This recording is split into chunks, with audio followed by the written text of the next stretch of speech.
One second, I was in bed, phone in my hand, thumb on a gotcha pull. The next second, the light went out, and I was on my back on stone, cold stone, candles and iron cups, a circle of strangers in robes looking down at me like I was a package that had arrived open. I noticed two things at once. First, my body felt different, taller, sharper, more muscle than I had earned in 25 years of sitting at a desk and eating convenience store rice. Second, every face above me was disgusted. The tallest robe in the room looked at me for exactly 2 heartbeats. I counted. Then he turned to the others and delivered the verdict the way someone would cancel a food order. Failed summoning. That was it. No name, no interview, no second look. I was broken on arrival and the receipt was already in the trash. A girl to his left tried to speak. Light blue hair, white robe, pointed ears, a ribbon in her hair that was shaking because she was shaking. She begged them to let her try again. The tall robe grabbed her by the collar and shoved her at me. She fell. I was still on my back. I did the only thing my body knew how to do from that position, a stupid move I had perfected across 10,000 hours of lying on floors. I slid on my back and caught her at the knees. She landed on top of me, not graceful, not heroic, but she did not hit the ground. The room paused for one beat. Someone muttered that I had a skill. Someone else said it was too lame to count. The laughter rolled through the chamber like a wave, and then the chanting started. The light hit me like a camera flash. When my vision cleared, I was standing on stone again, but different stone. The walls were moving,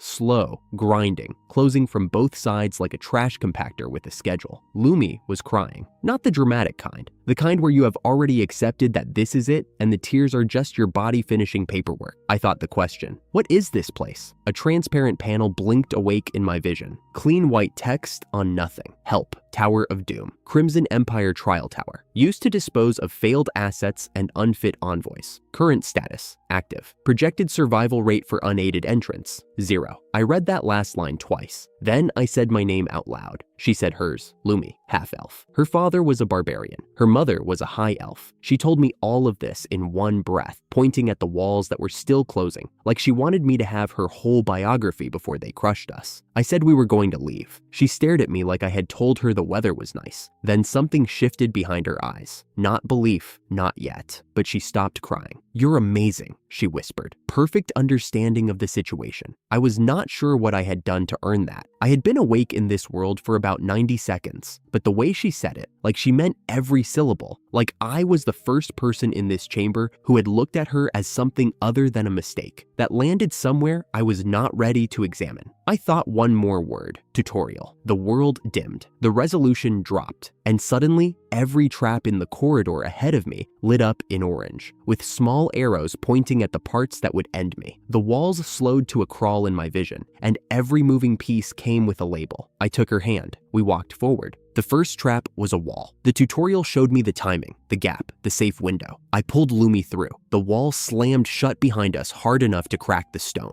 The second trap was a pit. Spikes at the bottom and skeletons that proved the spikes worked. Tutorial marked the stable edges. We walked the rim. The third trap was an arrow volley. I watched the tutorial arrows trace the trajectories, counted the rhythm, and pulled Lumi into the gap between the second and third volleys. She screamed. We were fine. After that came the iron ball, the falling swords, and the intersecting guillotines. We ran the tutorial twice. By the second pass, I knew the timing, the way I knew a rhythm game I had played for 6 months straight. I had Lumi blindfold me for the ceiling trap just to see if it worked. It worked. We skipped through the last guillotine corridor arm in arm and high-fived on the other side. The Empire was watching. Help told me. A projection camera hovering near the ceiling, broadcasting our run to a room of officials who had been betting on how many minutes we would last. I looked into the camera. I gave it a thumbs up. Somewhere in a room I could not see, a man who had called me a failed summoning watched me smile at him through his own equipment. I hoped he choked on it. The officials ordered the skeleton army released. Help told me, unprompted, the way a phone tells you about traffic. Second floor, skeletons, rows of them. Sword, spear, archer, armored warrior. A spiral slope curving down into the dark. The skeletons moved in patterns. I loved patterns. Tutorial showed me the spear skeleton's timing. One thrust, one recovery window. I sidestepped the thrust, struck the waist joint where the bones were thinnest, and watched it collapse like a puppet with its strings cut. I took its spear. Lumi taught me how to hold it. Straight thrusts, no flourishes. She knew this because her father had taught her, and her father was apparently the kind of man who fought siege beasts as a couple's activity. The archers came next, poisoned arrows, every single one.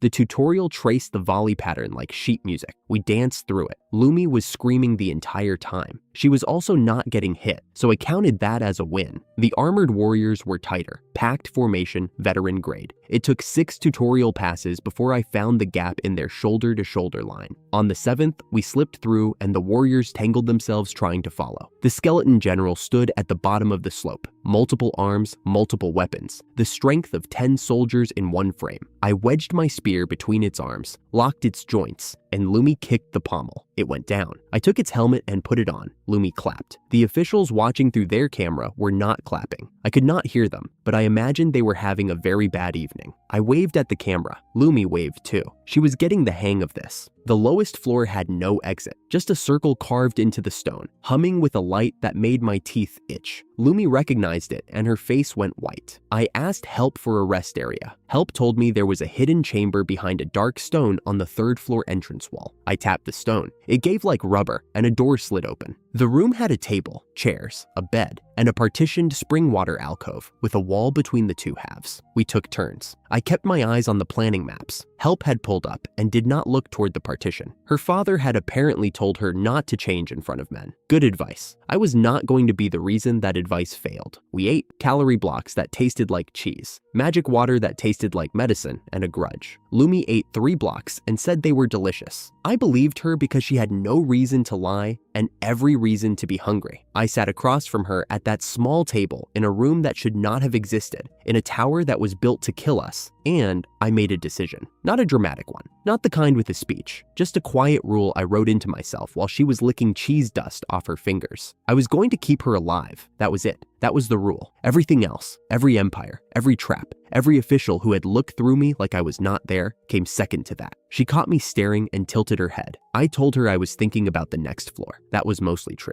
We came back out and the circle had finished its work. The thing standing in the chamber made the skeleton general look like a toy. 8 pairs of arms, each holding a different weapon. 3 heads, each with hollow red eyes that tracked us the way a cat tracks a moth. It was taller than the ceiling should have allowed, hunched under the stone, and it smelled like iron and something burned. Help named it Hecaton Keres, Crimson Empire bioconstruct, implanted soldier mind, amplified by magical compulsion, projected rampage duration, 10 days. The Empire had summoned their siege weapon to kill 2 people. That was how much they hated losing the bet. Lumi grabbed my arm. Her voice was small. She said her parents had fought one of these, as a pair. I looked at the construct. I looked at the spear in my hand. I looked at the tutorial panel blinking in my vision, already mapping the thing's joints and weapon arcs in clean orange lines. Her parents fought one of these as a pair. I decided that was a good precedent. I activated tutorial mode and stepped forward. The first test told me everything I needed. The skeleton general's sword left a scratch on the construct's hide, just a scratch. But a scratch meant damage was possible, and possible was all I needed. I coated a spear tip with the venom from the archer arrows I had collected 3 floors ago. Tutorial let me rewind and try the throw twice. On the second attempt, the venom-tipped spear sank into the scratch and the construct's left side seized. From there, it was the tower itself doing the work. I lured the thing through its own trap corridor. The guillotines bit into its arms. The falling ceiling cracked one of its heads. The pit trap caught its legs. Every mechanism the Empire had built to kill people like me was now killing the Empire's own weapon, and I was just the one who read the manual. The construct fell. The tower groaned. I grabbed Lumi. The floor was cracking. "We are riding it down," I said. She told me I was insane. She climbed on anyway. The tower broke apart around us, and we fell through the dark with the wind in our ears and the construct underneath us like a cushion. When we hit the ground, the dust rose 50 feet, and the noise rolled across the wasteland like thunder. Lumi was next to me, breathing hard, covered in dust, alive. The Tower of Doom was rubble behind us. The Empire's projection camera was somewhere in that pile, broadcasting static to a room full of men who had bet I would last 4 minutes. I dusted off the skeleton helmet. I looked at Lumi. She looked at me. We had work to do.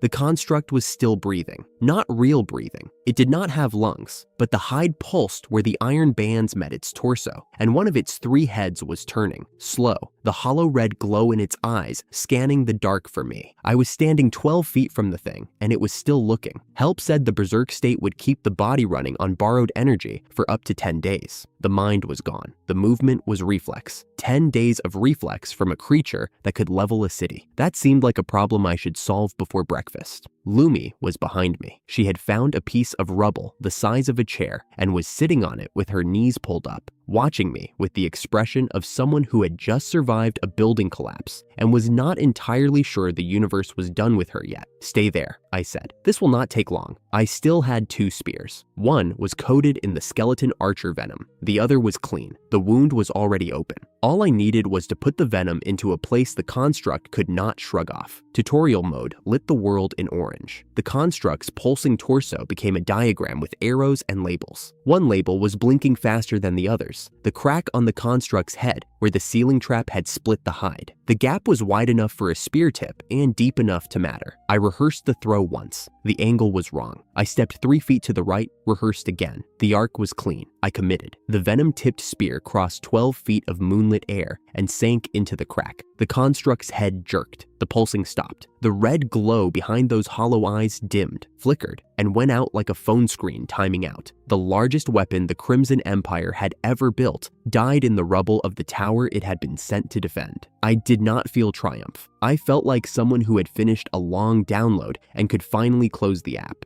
The Empire's projection camera was wedged between 2 stones, cracked, but still transmitting. A faint green light pulsed at its base. Someone was watching. I picked it up. I cleared my throat. "Evening," I said into the lens. "I made it so audio works this time. Just wanted to let you know the trap house was well set up. Everything was in the right place. The blades, the pits, the walls, the big guy with all the arms. Very convenient. I used all of it." I paused. "You should build another one. Somewhere, a man in a crimson robe was watching this feed. I did not know his name. I did not need to. He had called me a failed summoning and sent a girl to die alongside me. He was hearing my voice now, coming out of his own camera, from the ruins of his own tower. That was enough. I set the camera down on the rubble, lens pointed at the sky, and walked back to Lumi. She was standing now. Her robe was filthy. Her ribbon was crooked, and she was looking at me with the kind of expression that sits right between admiration and the suspicion that she had partnered with someone clinically unhinged. "You just thanked them," she said, "for trying to execute us." I thanked them for the facilities. I sat down on the construct's torso. It was still warm. Their monster, their traps, their tower. I just read the instructions they left lying around. Lumi sat next to me, the 2 of us on the chest of a dead god weapon, looking out over a wasteland we had no map for. She pulled her knees up again and rested her chin on them. "Marcus, yeah, help needs search keywords, right? To find things? Right. It is not a radar. I have to ask the right question." She nodded slowly, like she was filing the information away. "Then we need to know what to ask about." Her voice was smaller now, practical. She was already thinking about tomorrow. I liked that about her. 4 hours ago, she had been crying because the walls were closing. Now she was building a search strategy. People adjust. Lumi adjusted faster than most. "Your father," I said. "It came out before I planned it." She blinked. "What about him? You said he was a barbarian. Strong enough to fight one of these?" I tapped the construct's hide with my heel. "How strong, exactly?" Her face lit up the way it did when she talked about home. "He fought one when he was young, with my mother. She is a high elf. The 2 of them took it down together, and that is how they met." She paused, smiled at a memory I could not see. "He always said the best way to prove you are serious about someone is to fight the thing they are afraid of." Huh. I looked at the dead construct under me. "So, if I ever beat your father in a fight, does that mean I have earned the right to marry you?" The silence lasted exactly 1.5 seconds. Then, Lumi's face went red from the collar of her robe to the tips of her ears. What are you talking about?" She shoved my shoulder. I did not move because I was sitting on a surface the size of a parking lot. "That is not how it works. That is not what he meant. And you cannot just say things like that after we almost died." Noted. She was still red. She looked away. She did not tell me I was wrong. I let it sit. That was enough for now. We walked for maybe 20 minutes before my legs stopped cooperating. It was not dramatic. One step my legs were working and the next they were not. And I was on my knees in the dust with my hands flat on the ground and my vision narrowing at the edges like someone was closing a curtain from both sides. I had been running on adrenaline since the summoning chamber. The invoice had arrived and my body was not interested in negotiating. "Marcus," Lumi's voice, close, worried. "Fine," I said. "Just need a second." I did not get a second. I got darkness. The dream was stupid. My apartment on Earth, phone in my hand, thumb on the gacha pull. The room smelled like microwaved rice and the neighbor's laundry. For a moment, it was real, and this world was the dream. Then the dream broke, and I opened my eyes to a sky with 2 suns. One was orange, familiar, the kind of sun that belonged in a sky. The other was blue-white, smaller, high, and to the left. glowing with an intensity that felt wrong, not natural, not astronomical, artificial. I was lying on my back. My head was warm. The back of my skull was resting on something soft, and that softness was breathing. Lumi was sitting behind me with my head in her lap. Her eyes were on my face. "Oh," she said, and smiled. "You finally woke up." I did not move. I had never had a lap pillow before. On Earth, I had been the kind of person who fell asleep alone on a futon with his phone on his chest. This was better than the futon by a margin I could not calculate. How long was I out? A while. I dragged you off the path and found a flat spot. You are heavy. Sorry. Do not be sorry. You fought a building. She looked up at the sky. The orange one is the sun. The blue one is Etheria. I followed her gaze. The blue-white star sat in the sky like a second eye. Beautiful. Unnatural. Etheria, she continued, is a magic star. The ancient mage emperor collected magic energy from outside this world and made it float in the sky. Every mage on the continent draws from it. Every spell, every construct, every empire that runs on mana. She paused. It has been up there for over 1,000 years. I asked, help, Etheria.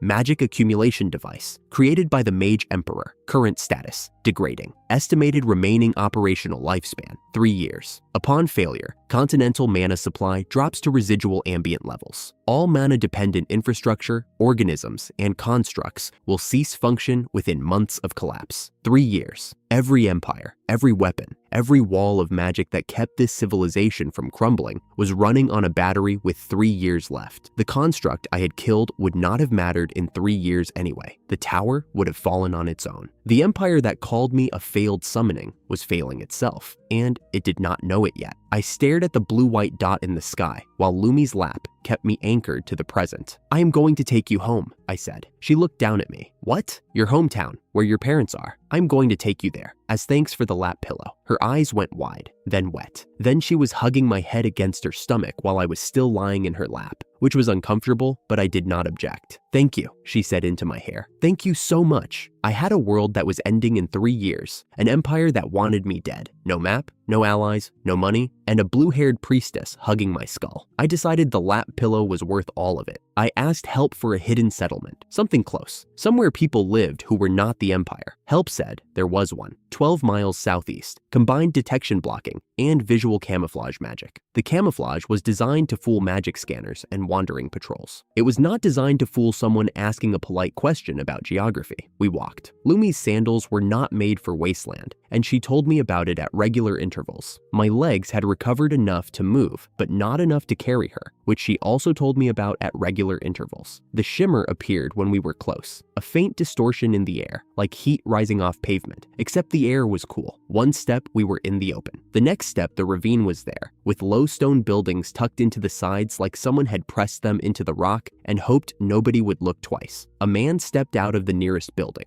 lean, sun-darkened, holding a spear like it was more habit than threat. His eyes went to me, then to Lumi, then back to me, and his expression did what most expressions did when they saw a guy in a dirty shirt wearing a skeleton helmet and carrying a spear of his own. "What are you?" he said. The spear came up. I took the helmet off. It had been useful in the tower, but I did not need it to make a first impression. I set it on the ground. "My name is Marcus," I said. "I was thrown into the Tower of Doom by the Crimson Empire 2 days ago. The priestess and I destroyed it from the inside. We walked here because we need a place to spend the night." He stared at me. I let him stare. I had told the truth. The truth was doing its own work. "The Tower of Doom," the man said. His voice went up on the last word, not a question, a noise his throat made because his brain was still catching up. "Destroyed, huh?" He lowered the spear, not all the way, but enough. Behind him, doors opened. Other people emerged. 5, 8, 12, armed, most of them. Spears, short swords, a woman with a bow, and no arrows in the quiver. They moved with the wariness of people who had been hiding for a long time and had not expected visitors. The man looked at me again, looked at the dust on my clothes, the scratches on my arms. I had walked out of a collapsing building less than a day ago, and I looked like it. "You are telling me," he said slowly, "that you broke the Empire's execution tower from the inside, the two of you." "The tower helped," I said. "It had good traps." Someone behind him laughed. It was short, involuntary, the kind of laugh that escapes before the person decides whether the situation is actually funny. But it was a laugh. The man stepped closer. His eyes were hard, but they were not hostile. They were the eyes of someone who had been waiting for good news so long he had forgotten what one looked like. "We are the Crimson Resistance," he said.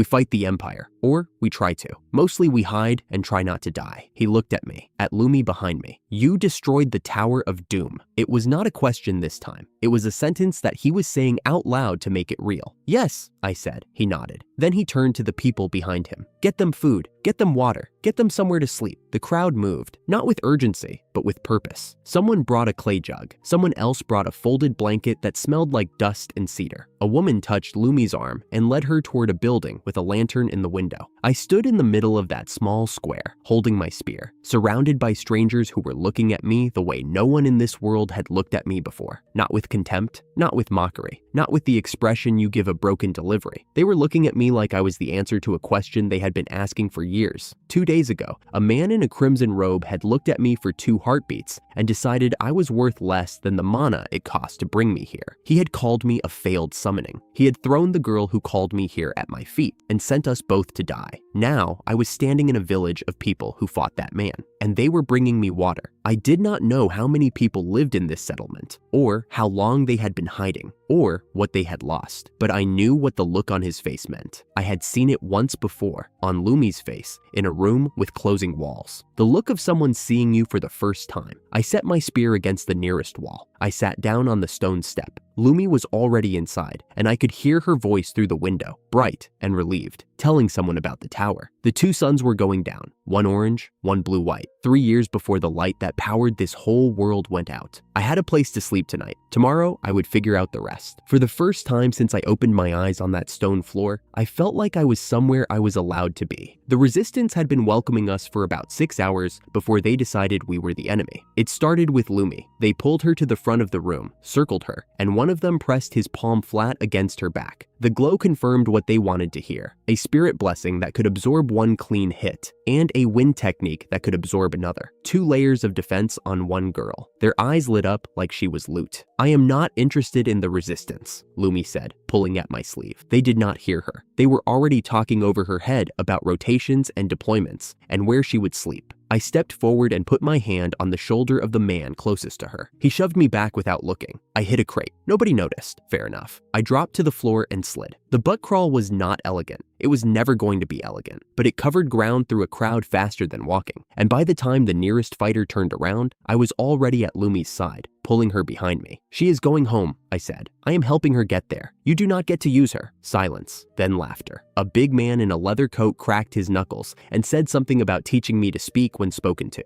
I proposed a duel. If I won, we walked out with Lumi. Simple terms, clean exit. The laughter died. What replaced it was worse. Traitors! Someone hissed from the back of the room. The word jumped from mouth to mouth like a spark on dry tinder. Empire spies. Plants. A man who claims he destroyed the Tower of Doom, and a priestess who just happens to have 2 layers of magical defense, walking into a hidden settlement and asking to leave? The accusation made sense if you were already afraid of everything. The resistance had been hunted long enough that generosity was extinct. Weapons came out. Lumi pressed her face into my shoulder. I felt her trembling through my shirt. The Empire people were strange, she whispered, but the resistance is strange too. I activated tutorial mode. The fighters moved in a pack, predictable. They were worse at fighting than the skeleton army and better at being angry, which meant their footwork followed their temper, which meant I could read every step a half second before they took it. Tutorial mode fed me the pattern. I needed 3 seconds. The first man swung wide with a hammer. I ducked the arc, stepped inside his reach, and put my fist into the soft spot between his ribs and his hip. He folded. The hammer clattered. I picked it up. I asked help what it did. Gale hammer. Wind magic sealed inside the head. One keyword, and the air in front of the face would become a wall moving at the speed of a thrown stone. The keyword was simple enough that even someone with no mana could speak it. I said the word. The wind hit the front rank like a door slamming sideways. 4 fighters went airborne. 3 hit the far wall. 1 hit a crate and stayed down. Lumi grabbed onto my arm and screamed. I told her the scream actually helped because it reminded me not to get comfortable. Her father was right about that. I swung the hammer a second time. The room cleared. Then the ceiling broke. It did not crack. It detonated. Stone fragments sprayed inward, and something came through the gap that was not stone and not wind. Blades, dozens of them. They dropped through the breach like silver rain, fanned out mid-fall, and each one locked onto the nearest body. I had 2 seconds to understand what I was seeing. Help answered before I finished thinking the question. Sword Valkyria. A flock of sentient blades controlled by a summoner. They tracked warm bodies. They could pierce defensive magic, and if 2 of them crossed paths at the same angle, they collided and disappeared. That last detail was the only thing I could use. The blades did not care who was resistance and who was not. The fighters who had been trying to hurt me 30 seconds ago were between me and the storm went through them the way a needle goes through cloth. I grabbed Lumi and ran. Tutorial mode showed me the gaps. The blades tracked in straight lines, and if I put something solid between their path and my spine, the path bent around the obstacle and the blade lost me for a half second. I used rubble. I used overturned crates. I used the angles of the crumbling walls. Every half second I bought was another step toward the back corner of the room where a section of collapsed ceiling had formed a pocket the blades could not reach. We dove into the pocket. Lumi hit the ground under me. A blade punched through the stone above us, stopped, and withdrew.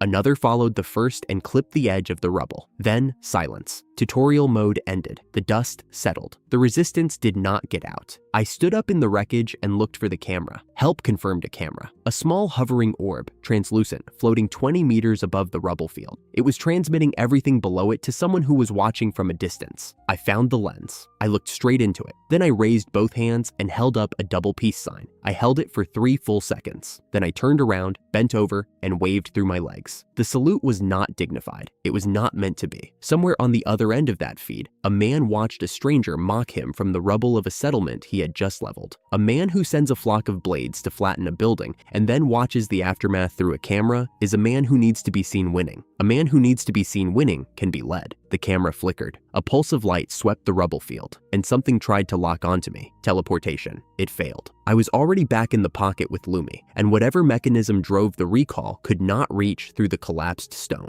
Marcus, Lumi said from behind me. What were you doing? Greeting someone, I said. Interesting person. Could that have been a summoner? The kind that can do this in an instant? Probably. I sat down on a piece of wall, but I already learned about half of his fighting style. She stared at me. Then she nodded, because by now she had learned that when I said things like that, I was usually only half joking. We did not leave. Help told me the next strike would not come until morning. The camera needed a cooldown cycle before it could retarget. We had a window. I chose to use it. Lumi lit a fire with a snap of her fingers. The resistance had stored fresh meat in a sealed crate, and the crate had survived the collapse. She cooked it over the flame while I sat on the rubble and stared at the 2 suns going down. The meat came out tasting like fruit punch because the seasoning in the crate was some kind of enchanted spice that turned everything into dessert. We ate it with our hands. Lumi said it was the best meal she had ever had under a collapsed building. I told her it was the only meal I had ever had under a collapsed building, so it won by default. We slept in the pocket that had saved us. I put the gale hammer against the opening, and Lumi put a wind ward across the entrance. If anything touched the ward, she would know. Nothing did. I dreamed about my phone again. It was getting harder to remember what the screen looked like. In the morning, I found the car. It was not a car. It was a 3-wheeled thing with a sidecar and a flat trailer, powered by magic crystals socketed into the frame behind the handlebars. Anyone with mana could drive it. Anyone without could sit in the sidecar and navigate. Lumi climbed into the driver's seat. I climbed into the sidecar. The dynamic was set before either of us said a word. She had the mana. I had the map. She drove. I pointed. We loaded the trailer. More meat, more seasoning. A stack of enchanted tools I did not recognize yet. A box of spare crystals. A paper map of the surrounding wasteland that looked hand-drawn and optimistic. I spread the map across my knees and asked Help to annotate it. Help told me the nearest city was 4 days southwest. Lumi touched the crystals. The engine hummed. We pulled away from the rubble. Behind us, the sky split. A column of light punched through the clouds and hit the settlement like a fist from heaven. The rubble we had been sleeping in turned to powder. Sloane's second strike, the one that came after the window closed. I did not look back. Marcus, Lumi said over the engine noise. She was gripping the handlebars. What was that? A man who does not like being waved at. She glanced at me. I shrugged. I told you, I said. I already know half his fighting style. The other half I will learn when he catches up. The wasteland opened in front of us. Flat, empty, endless. 2 suns overhead, and a paper map in my lap, and a man behind us who had just sworn that he was going to find me and end me. Help said roughly 3 days before Sloan could track us again. That was enough of a head start. 4 days of driving turned out to be 3.5 because Lumi found a shortcut through a dried-up riverbed that Help said was safe, and my map said did not exist. The town appeared as a smudge on the horizon just before the second sun dipped. Stone walls, low rooftops, a gate wide open. Help translated a note on the map. Resistance waypoint, safe harbor, supplies available. I leaned out of the sidecar. Looks quiet, too quiet. Lumi slowed the vehicle. Her knuckles were white on the handlebars. Marcus, I have the feeling again. Her premonitions had been right twice. The tower, the resistance settlement. I had stopped treating them as anxiety. We rolled through the gate. The street was clean. The buildings were painted. The people were standing in neat rows along the road, and every single one of them was smiling. Not the smile of someone who is happy. The smile of someone who has been smiling for so long that the muscles have forgotten how to stop. A woman in a cotton dress stepped in front of the vehicle. "Welcome," she said. Her pupils were wide, dilated to the edges of her irises. "You must meet Annette. Everyone meets Annette." Behind her, more people stepped into the road, all smiling, all with the same dilated eyes. Lumi did not ask. She did not hesitate. She slammed the mana into the crystals, and the vehicle lurched forward. The crowd parted and then reformed behind us, like water closing over a stone. A few of them climbed into carts and gave chase. Lumi took the first left, then the second right, then punched through a gap in the outer wall that was barely wider than the trailer. We did not stop until the town was a speck behind us. Help answered with a single entry: Greater Catastrophe Charm, permanent, wide area, mana consuming. The summoned individual named Annette possessed an ability that charmed anyone she saw, spoke to, or touched, and the effect never faded. Everyone in that town was hers. "That is a living disaster," I said. "That is a person who eats the world." Lumi was still gripping the handlebars. "Marcus, she drains mana just by existing. The same mana Etheria puts out. If she keeps going, the world runs out faster." I chewed a piece of the magic gum from the trailer. It tasted like someone had tried to make mint and ended up with pine bark. Help told me the long-range charm did not affect fellow summoned individuals. Lumi counted as part of my class. We were safe at a distance. Direct contact was another story. If Annette looked us in the eye or touched us, the charm would land permanently. I looked at the town shrinking behind us, a woman whose gift was forcing the world to love her. I had been dismissed on my first day in this world. She had been dismissed on hers. The difference was that I had walked forward. She had chained everyone in place. "We are going back," I said. Lumi looked at me. "Why?" "Because she is eating the world. Because we need the supplies inside that town. And because 80% of the reason is ulterior motives." She hit me in the arm. I deserved it.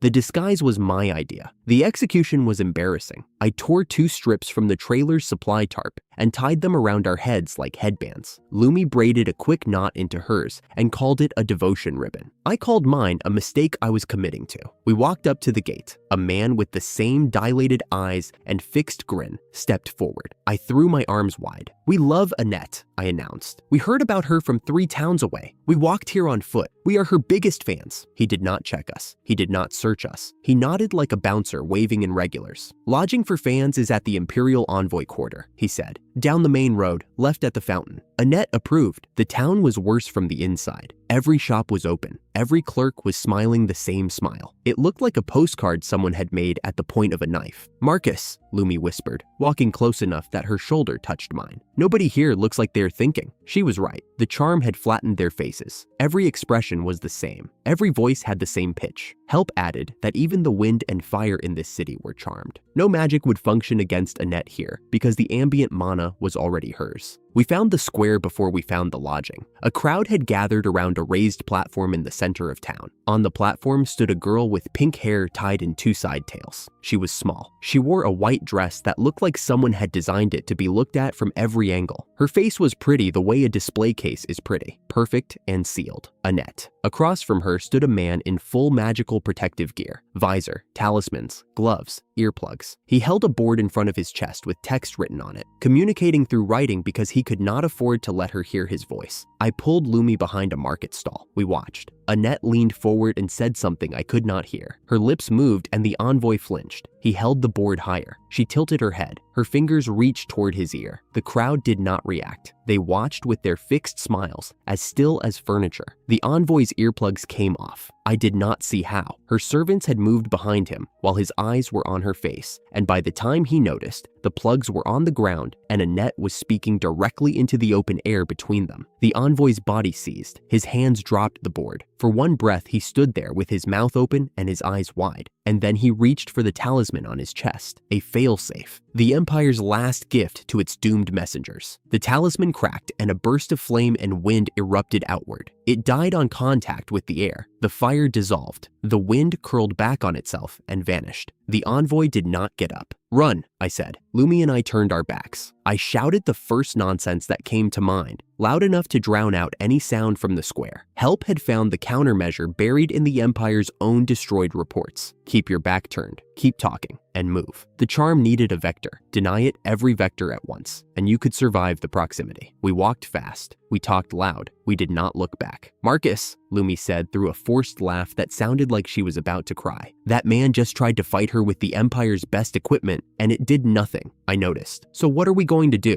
Help did not have an answer yet. Help was a search engine, not a general. The search engine found information. The general made the plan. The envoy lodging was a long stone building at the end of the road the gate guard had described. Inside, the lamps were low and the air smelled like sweat and old paper. 5 of them were huddled around a table, Crimson Empire envoys in robes with runes that glowed faintly in the dark. The lead envoy was a broad man with shaking hands and a jaw locked tight. His second in command was thinner, younger, pale. The other 3 were interchangeable. They saw us and froze. The broad man's eyes went to my face, then to Lumi, then back to me. "You," he whispered. His voice cracked. "You destroyed the Tower of Doom. Word travels fast when the Empire's camera network broadcasts everything you do." "I did," I said. I sat down at the end of their table without being invited. Lumi stood behind me, her hand on my shoulder. "And I know what you are thinking right now. If you state a confident claim to a terrified person, they fill in the blanks for you."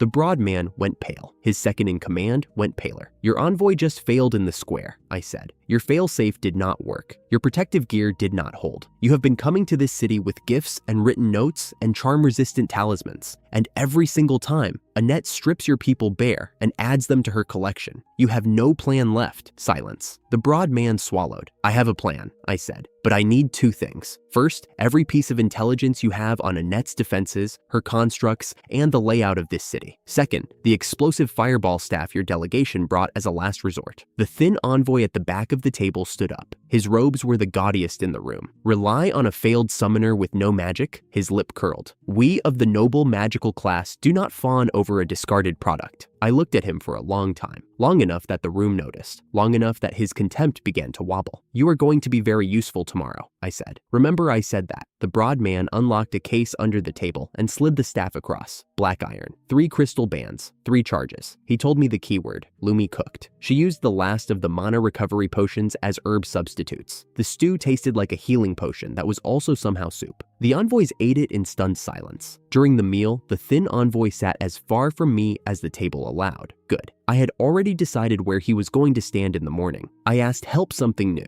Could I create a custom environment inside tutorial mode? Build the scenario instead of just rehearsing it? Yes. I closed my eyes, activated tutorial, and built Annette City from memory. The first attempt lasted 12 seconds. The simulated envoys walked into the square. Annette's constructs moved. The charmed citizens swarmed, and a Hecatonkara's construct slammed its fist into the cobblestones. The dust cloud swallowed everything. I tried to approach. Direct line of sight with Annette through the dust. Tutorial ended. Charmed. Second attempt. I circled left. Annette saw me through a gap in the dust. Charmed. Third attempt. Lumi used her wind technique to push the dust away. That cleared the air, but it also cleared the cover. Annette looked straight at us. Charmed. 4th through 7th. I tried the rooftops, the alleys, the storm drain, the envoy's own protective gear. Every path ended the same way. The moment Annette had line of sight, the tutorial ended and the word appeared in the air like a stamp. Charmed. 8th attempt. The Hecatonkara's construct swung its weapon and the dust cloud rose again. I watched the cloud this time instead of trying to find a gap through it. The construct's impact threw debris in a predictable arc. The debris blocked Annette's sightline for exactly as long as it took to fall. There. there. A window, narrow, dirty, obscured by the very thing that was supposed to protect her. I grabbed the explosive fireball staff in the simulation. I used the gale hammer to vault into the air. Lumi's wind magic caught us on the way down. I aimed through the debris window, spoke the keyword, and the fireball launched. It connected. The plan could work once. One shot through a debris window at the exact right second. Lumi, I said, I found it.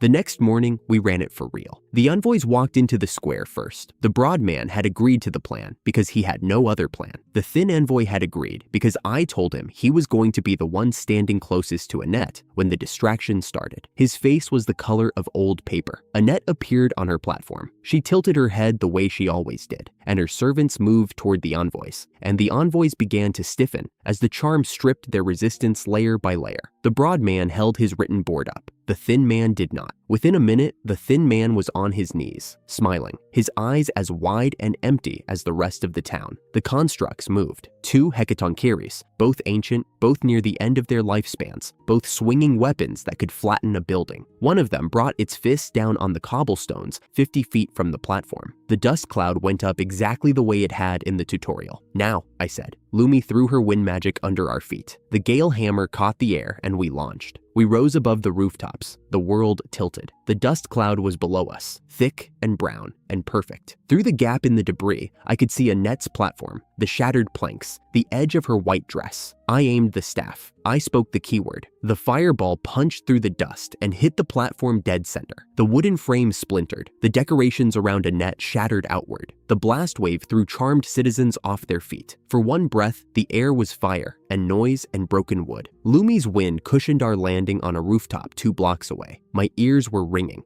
Dust was settling. The square was a crater of splintered timber and scorched stone. I watched the smoke clear. Annette walked out of the rubble. She was standing. Her white dress was torn at the hem. Her pink hair had come loose from one of its ties. Her face was not smiling anymore. It was a mask of fury so absolute that the air around her seemed to warp. The fireball had connected. The explosion had landed, and she was unharmed. The charm had eaten the spell's mana on contact, the same way it had eaten the envoy's failsafe. What hit her was the force of a brief impact, not the full weight of the Empire's weapon. I stared. My hand was still holding the staff. 2 charges left. I already knew they would not be enough. Before I could move, a light split the sky, not from below, from above. A storm of brightness cut through the air over the city like a blade drawn across paper. The light struck the ground between Annette and the remains of the square, and the shockwave knocked me off my feet. A new attacker. Someone else had found Annette City at the same time we had, and they had just announced themselves with a strike from the sky. Lumi grabbed my arm and pulled me down behind the rooftop ledge. The light passed overhead, trailing heat. "Marcus," she said. Her eyes were wide. "That was not us." "No," I said. "That was not." We made it back to the lodging as the sun went down. The broad envoy commander was there. 2 of his remaining delegation were not. The thin envoy was gone. I did not ask where. I sat at the table with the staff across my knees and the gale hammer leaning against my chair. Lumi heated water in a pot using a fire crystal and poured it into a basin. She washed her face. I ate. The fireball was not enough, I said between bites. I saw. Lumi sat across from me and folded her hands on the table. She walked out. Her charm eats mana. The explosion runs on mana. By the time the spell reached her, she had already consumed most of its force. The impact was physical. The damage was a hard shove. "So we need something that is not magic." She was right. Any magic-based attack would feed the charm before it reached her. I ran tutorial mode again, then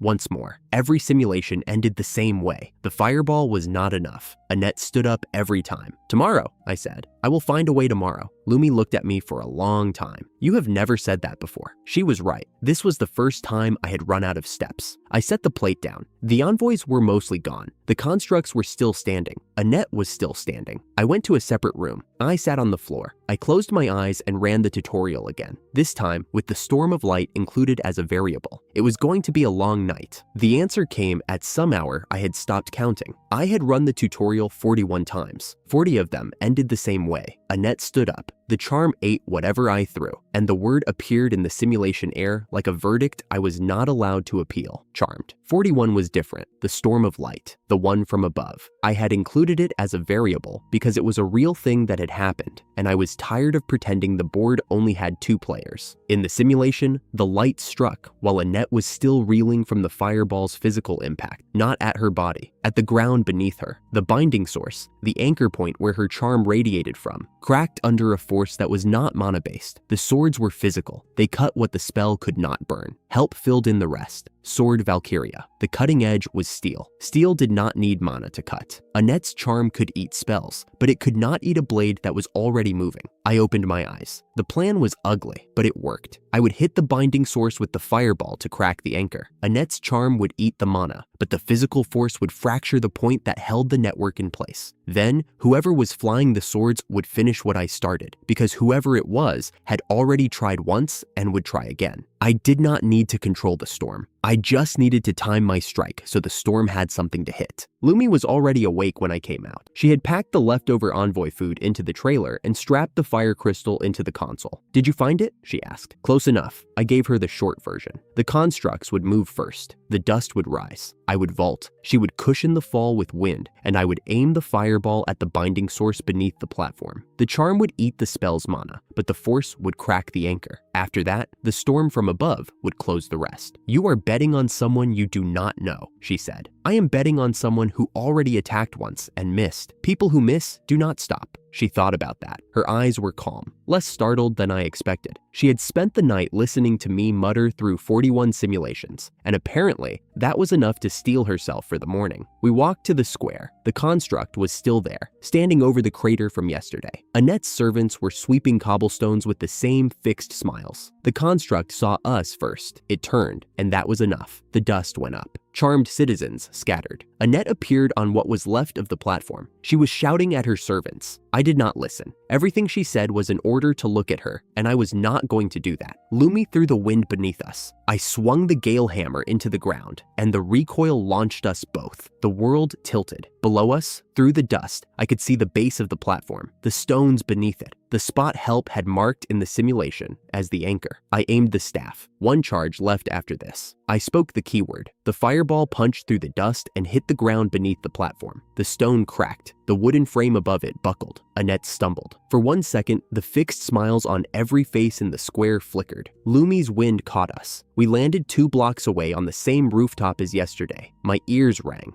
Dust settled. The square was quiet. Annette was on her knees. She was trying to stand. Her mouth was moving. Even from 2 blocks away, I could feel the charm pushing outward, trying to find something to hold on to, trying to rebuild the network I had just fractured. Then the sky opened. A storm of light fell straight down. Blades, dozens of them, bright as noon, moving faster than anything I had seen in this world. They struck the square in a curtain of steel and brilliance. The dust exploded upward. The noise was a single sustained roar. I did not look. I took Lumi's hand and we dropped off the back of the rooftop into the alley behind us. "Done?" Lumi asked. I listened. The roar faded. The blades withdrew upward. The square was silent. Done. We walked. We did not look back. Behind us, the charm that had held an entire city in permanent adoration stopped reaching. The smiles on every face that remained began, slowly, to fall. We turned the corner and kept walking. We found a flat spot in the grass about 300 paces from the outer wall and lay down. Lumi opened the wrapped snacks from the envoy's leftover supplies, sweet and sour crackers. She bit into one and her face changed completely. "Marcus, these are incredible." She held one up. "Do you want the one I already bit?" "Indirect kiss," I said. "Absolutely." She hit me in the arm. I took the cracker anyway. Above us, the silver specks moved. Sword Valkyria, circling the city in a slow sweep pattern. The blades moved through the streets below, finishing what was left of Annette's regime. Charmed citizens who could never wake. Constructs that no longer had a master. Help said the Valkyria attacked moving hostiles. Relaxed bodies lying in grass did not register. As long as we stayed flat, the blades would pass over us like wind. So we ate. The swords hummed overhead. The grass was warm. Lumi held a cracker up to the sun and squinted at it as if she were appraising a gemstone. "Is it always going to be like this?" she asked. "Like what? Lying in a field after someone dies? Eating snacks?" I chewed. "Probably." She considered that. She ate another cracker. She did not ask a follow-up. After the swords pulled back to their master, I told Lumi to stay flat and went scouting. The butt slide was the safest way to move. Low to the ground, no sudden motions, no hostility signal. I shuffled across the field on my back, through the gap in the wall, and into the ruined street. The town was quiet. The buildings still stood, but the people in them did not. The swords had been thorough. I reached the edge of the square and stopped. A man was standing in the middle of the rubble, alone. He had landed an air bike beside him,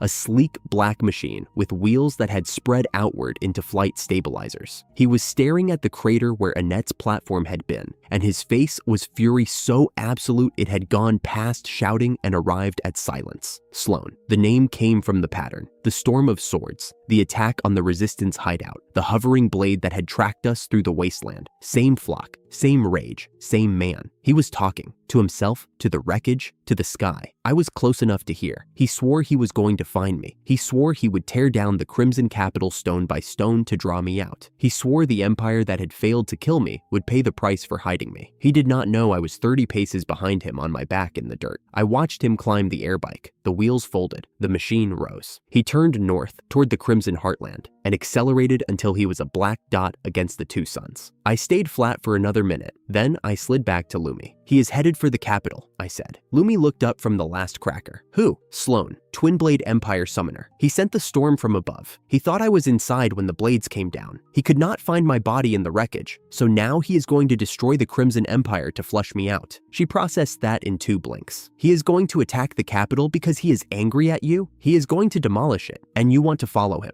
I smiled. I could feel it on my face, thin and cold, and probably not the expression Lumi wanted to see. He is going to do the demolition for us. The Crimson Capital is the room that threw us away. Sloan is the loudest weapon on this continent. All we have to do is stay behind him, let him break the door, and walk in after. Lumi set the cracker down. That is the most dangerous plan you have ever had. It is the most efficient. She looked at the fading contrail in the northern sky. She looked at me. She picked the cracker back up and finished it. Then we should start driving, she said. I nodded. We stood. The grass left marks on the backs of our clothes. I brushed a cracker crumb off my shoulder and started walking toward the vehicle hidden behind the wall. Behind us, Annette's city sat empty. Ahead of us, a man with a flock of flying swords was pointed at the empire that had called me a failure. I felt like a man who had found a loaded weapon lying on the road and picked it up because it was pointed in the right direction. The road north was a ruin pretending to be a highway. Concrete slabs tilted at angles that made Lumi swerve every few seconds, and the guardrails had rusted into orange teeth that scraped the sidecar if she drifted left. I sat with the Gale hammer across my knees and asked Help what I was looking at. Help told me the Crimson Empire's territory was barely 10 kilometers square. 7 empires had carved this continent between them, and every single one was bleeding out because Etheria was dying. I asked about what lay between us and the capital. Help listed ruins, independent warlords, and a collapsed city run by a self-declared magic governor. Marcus, you are always talking to the help function, Lumi said from behind the wheel. Talk to me more. I told her I was memorizing the important parts. She reminded me that her mother always said she forgot things after 3 steps, so I should not feel bad. We rode in comfortable silence while the ruins of an older civilization scrolled past on both sides. Weathered pillars, broken overpasses. Whatever this continent had been before the empires carved it up, it had been something better. 2 spiked vehicles roared out of the dust behind us. Mohawk haircuts, crude battle flags. The lead one leaned out and screamed something about us being prey of the Crimson Independent Gang. His partner yelled at Lumi specifically, called her a primitive elf, said they would keep her. I stopped laughing. I stood in the sidecar, aimed the explosive fireball staff at their engine block, and let the Gale hammer's wind steer the shot. The fireball punched through metal, and the spiked car folded in on itself behind a wall of heat. Neither of them came out. Lumi looked at the smoke in the mirror. You used the last fireball for me? I sat down. 80% ulterior motives. Her fist caught me across the shoulder without her taking either hand off the wheel, which was impressive. The car swerved. I deserved it. The smoke from the wreck shrank in the mirror until it was just another smudge on a continent full of smudges, and we kept driving north. The city appeared on the horizon like a broken jaw.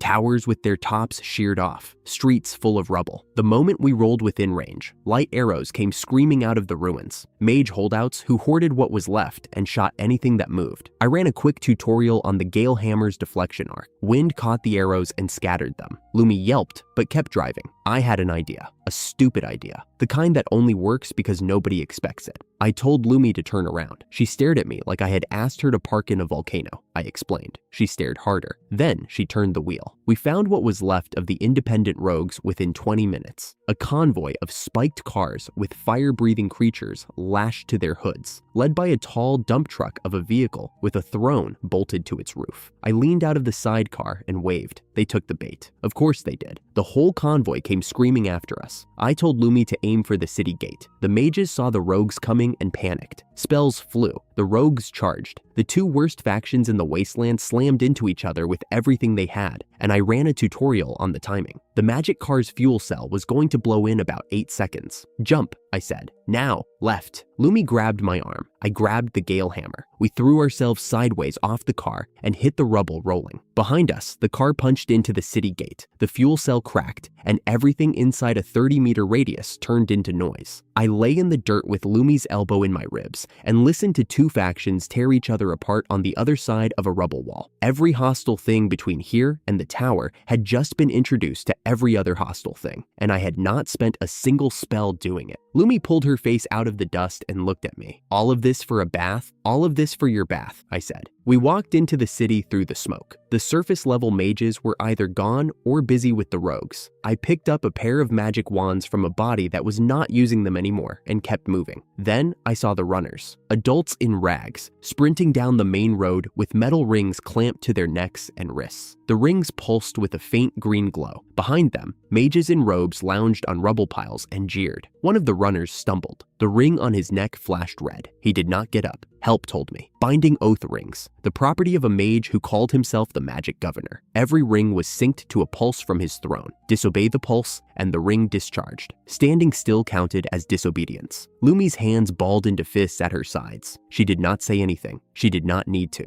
I watched the next group of runners come through. More rings, more jeering mages counting out loud. The whole city was a racetrack, built on the bones of people who had no magic, and the man at the top sat on a throne full of stolen mana, while the people under him ran until they dropped. Different room, same logic. Someone at the top deciding who was disposable and who was not. Help said the rings could be broken. A precise strike on the exact beat of the throne's pulse would cancel the binding and snap the metal clean. Miss the beat, and the ring would stun the wearer. The margin was tight enough that nobody in this city had ever tried. I looked at the wands in my hands. I looked at the runners. I looked at Lumi. We are going to the tower, I said. The tutorial chamber opened around me like a video game selecting its stage. Black sky, scattered stars. A blue path stretched into the distance with fluorescent pink rails, and the first row of simulated conscripts appeared at the far end, running toward me with green-lit rings on their limbs. I raised the wands. The first strike landed a half-beat late. The ring froze but held. A word floated in my vision. Good, not good enough. I reset. Tried again. This time, I caught the pulse on the downbeat. The ring cracked and fell. Excellent. Lumi had followed me in. She picked up a wand, tried 3 times, missed all of them, and sat down on the glowing path. I will be here, she said, and closed her eyes. I ran the course again and again. Each round the conscripts came faster. The intervals tightened, and the margin for error shrank to something a normal person would call impossible. I missed one on the 7th run. The ring discharged and the simulated runner crumpled. I gritted my teeth, reset, and started over. By the 10th run, I had stopped thinking. My wrists knew the rhythm before my brain did. Left, right, left, right. Every ring cracked on contact. Every conscript stumbled free and kept running, unburdened. The word in my vision changed. Perfect. The chamber lit up. A wash of golden light spread from the path to the fake sky,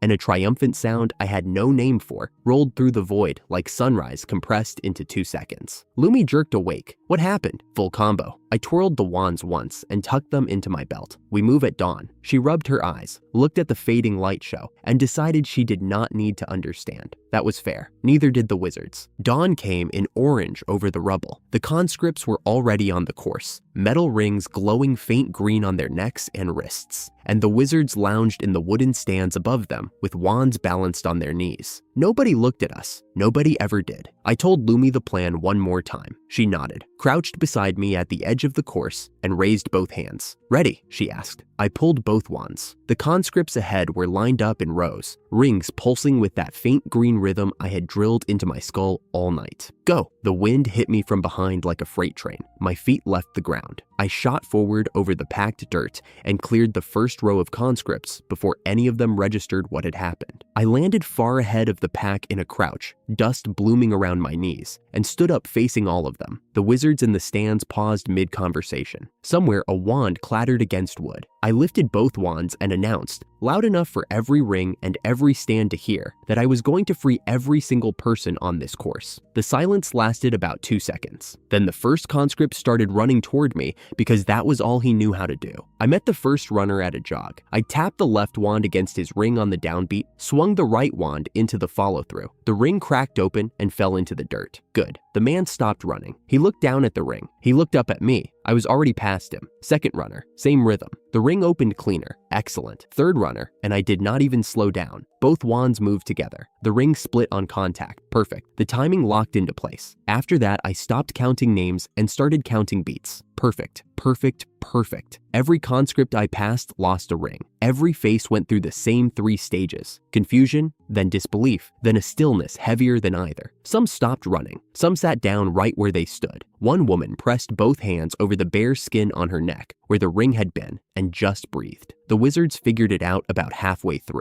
Shouts came from the stands. Wands pointed down. Shooting magic came screaming across the course in bright white lines. I threw the broken rings. The rings were channel devices. Open channel, no wearer. Incoming magic hit them and the loop overcharged. The first explosion caught 3 wizards. The second caught 2 more. The third took out the entire eastern platform. Every spell the wizards fired fed the rings they had built, and the rings gave it all back at once. I stood in the middle of the course with both wands at my sides and every conscript behind me, free. Full combo, I said. Nobody laughed. The freed conscripts stood in the dust and stared at me like I had told them the sky was a different color. Their world had changed in 30 seconds, and none of them had asked for it. Lumi, at the far end of the course, cupped her hands around her mouth and shouted something I could not quite hear. It sounded like she was proud of me. I pretended not to notice. The tower's door had a magical barrier. I tapped it with the same rhythm and it shattered. Every defense Gideon had built ran on the same mana pulse frequency as the binding oath rings, and I had drilled that frequency until it lived in my wrists. I walked the tower floor by floor. Barriers cracked on the beat. Skeleton constructs lurched at me in the halls, and I broke their binding spells with the same 2-wand pattern. They came apart like puppets when you cut the strings. I reached the top floor door and pushed it open. A throne sat in the center, glowing with more stored mana than anything I had seen since the Tower of Doom. Every drop of that energy had been siphoned from the people downstairs. A battery built out of suffering and called governance. Gideon sat on it, fat, oily, draped in robes that cost more than the entire course outside. He demanded to know who I was, said no one without mana could nullify magic, said a person like me could not exist. Marcus, I said, easy mode. 2 young freed conscripts charged into the room behind me before I could stop them. They had followed me up the tower. They wanted to finish Gideon themselves. I understood the impulse. Gideon's hand moved. Poison cloud. The green haze rolled off his palm and caught both of them mid-stride. They dropped. The others at the door froze. I called tutorial. The timing window appeared in my vision. I swung the gale hammer. The wind hit the poison cloud and reversed it. The entire mass of green rolled back across the throne room floor and wrapped around Gideon's legs. He stumbled. His own spell did not care who was breathing it. He fell sideways off the throne, coughing, and the gold glow flickered. Behind me, Lumi was already kneeling beside the 2 fallen conscripts. Dryad spirit magic flowed from her hands, green and soft. She told them to breathe. She told them it would be all right. The poison in their lungs thinned and faded. Both of them opened their eyes. Gideon stopped coughing. He raised one hand from the floor, faking surrender, and the freed conscripts at the door rushed forward. Then he fired. A fireball caught the group at the threshold and threw every one of them backward. The doorframe cracked. Nobody moved for a long second. I stepped back and watched. Gideon was weakening. He reached for a glass vial on the armrest. I swung the gale hammer. The wind caught the vial, knocked it off the arm, and shattered it against the far wall. He begged. He said he could share the mana. He said the stored energy was enough for both of us. He said he had earned it. The freed conscripts behind me, the ones still standing, told him exactly what they thought of that offer. Their words were not gentle. I did not answer him either. I stepped forward, just inside his spell range, and waited. He fired. Lightning. I stepped back. He fired again. Fireball. I stepped back. Every time I crossed the line, he panicked and threw everything he had at the spot I had already left. Help counted his mana down for me. 70%,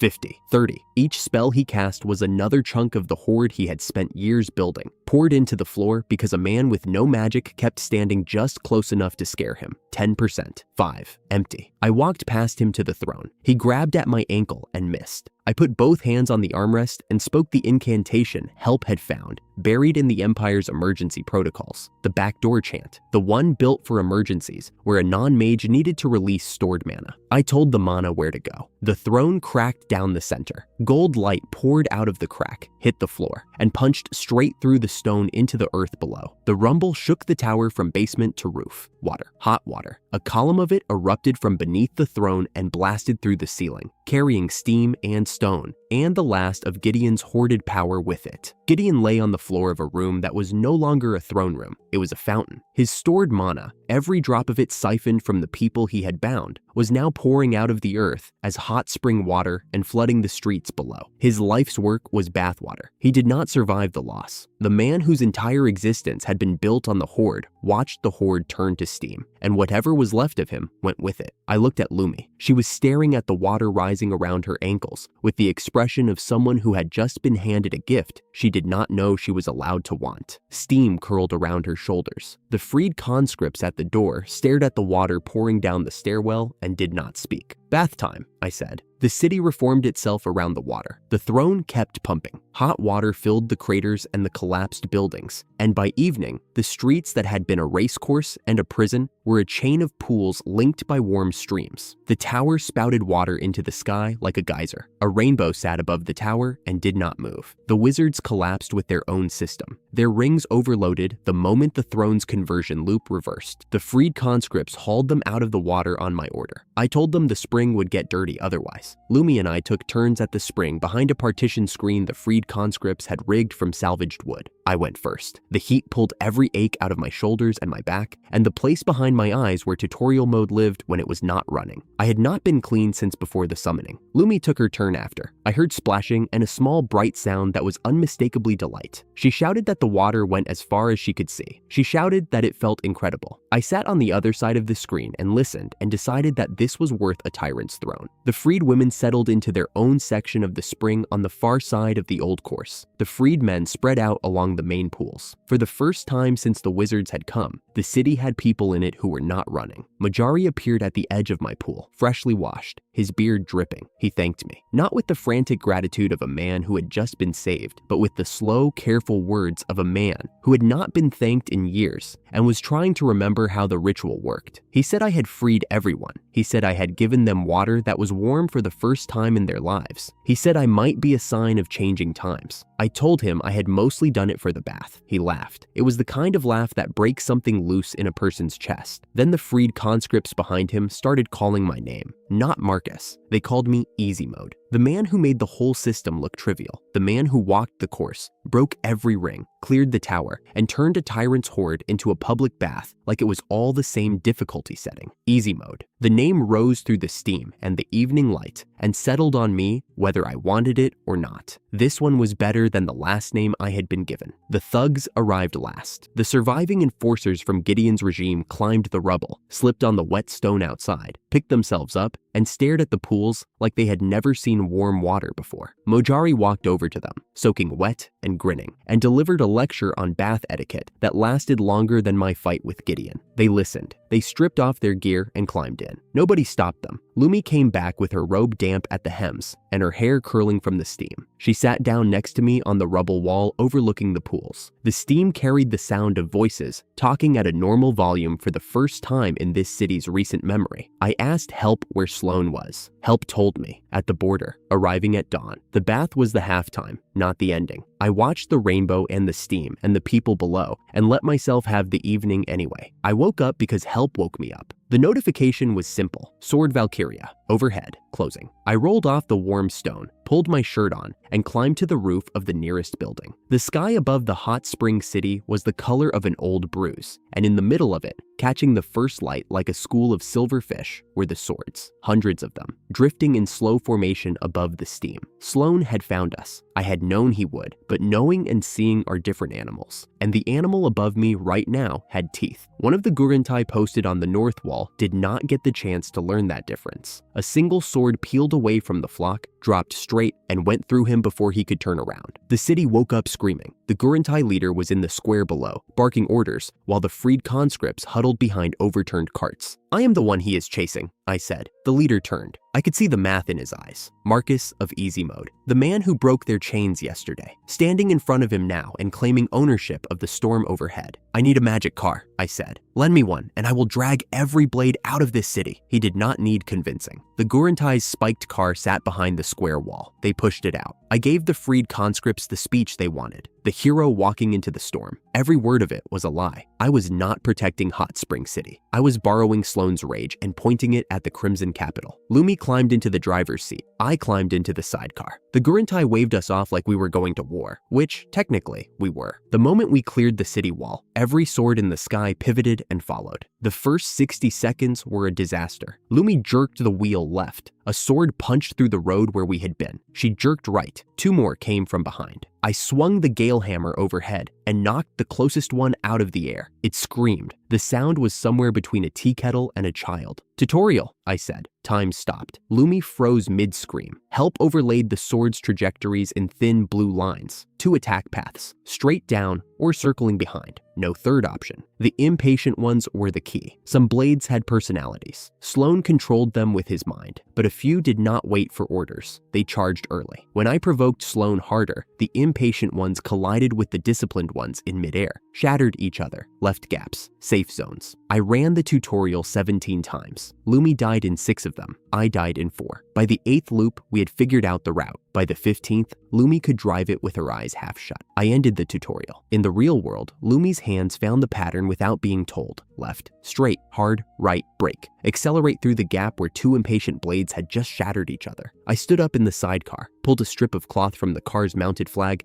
and waved it over my head. Sloan, on his airbike 100 meters above us, watched me dance. The road to the capital was about 15 minutes at full speed. Lumi drove every one of them clean. The Crimson Capital rose out of the wasteland like a crown someone had dropped in the dirt. White walls, gold towers, magic soldiers at the gate in ranks of 20, royal guard golems with halberds the size of tree trunks. We came in hot. Lumi did not slow down. The spiked car tore through the outer checkpoint and the magic soldiers scattered. Behind us, Sloane's blades tore into the gate garrison. A golem's arm came off. A section of wall crumbled. The Gale Hammer's battery went dead. I popped it out, slotted the spare mana battery from the car's dashboard kit, and kept swinging. "The car is almost out," Lumi called. I dropped into tutorial. Where is the strongest building in this city? The Imperial Palace. And standing at the entrance, in the frozen tutorial image, was a small figure with purple curly hair and light armor. Help tagged her, Caroline. Homunculus construct with a demon heart, neutral. Loves easy fights. I exited tutorial. Lumi, sharp left at the next intersection, then straight. She pulled the turn. The swords behind us kept their line. They hammered into the Royal Guard golems that had been marching up the boulevard, and for 3 beautiful seconds, the golems fought the swords, and neither of them paid attention to us. We abandoned the car at the palace steps. The absolute magic barrier shimmered across the palace gate like heat haze over pavement. The Empire reused its own code.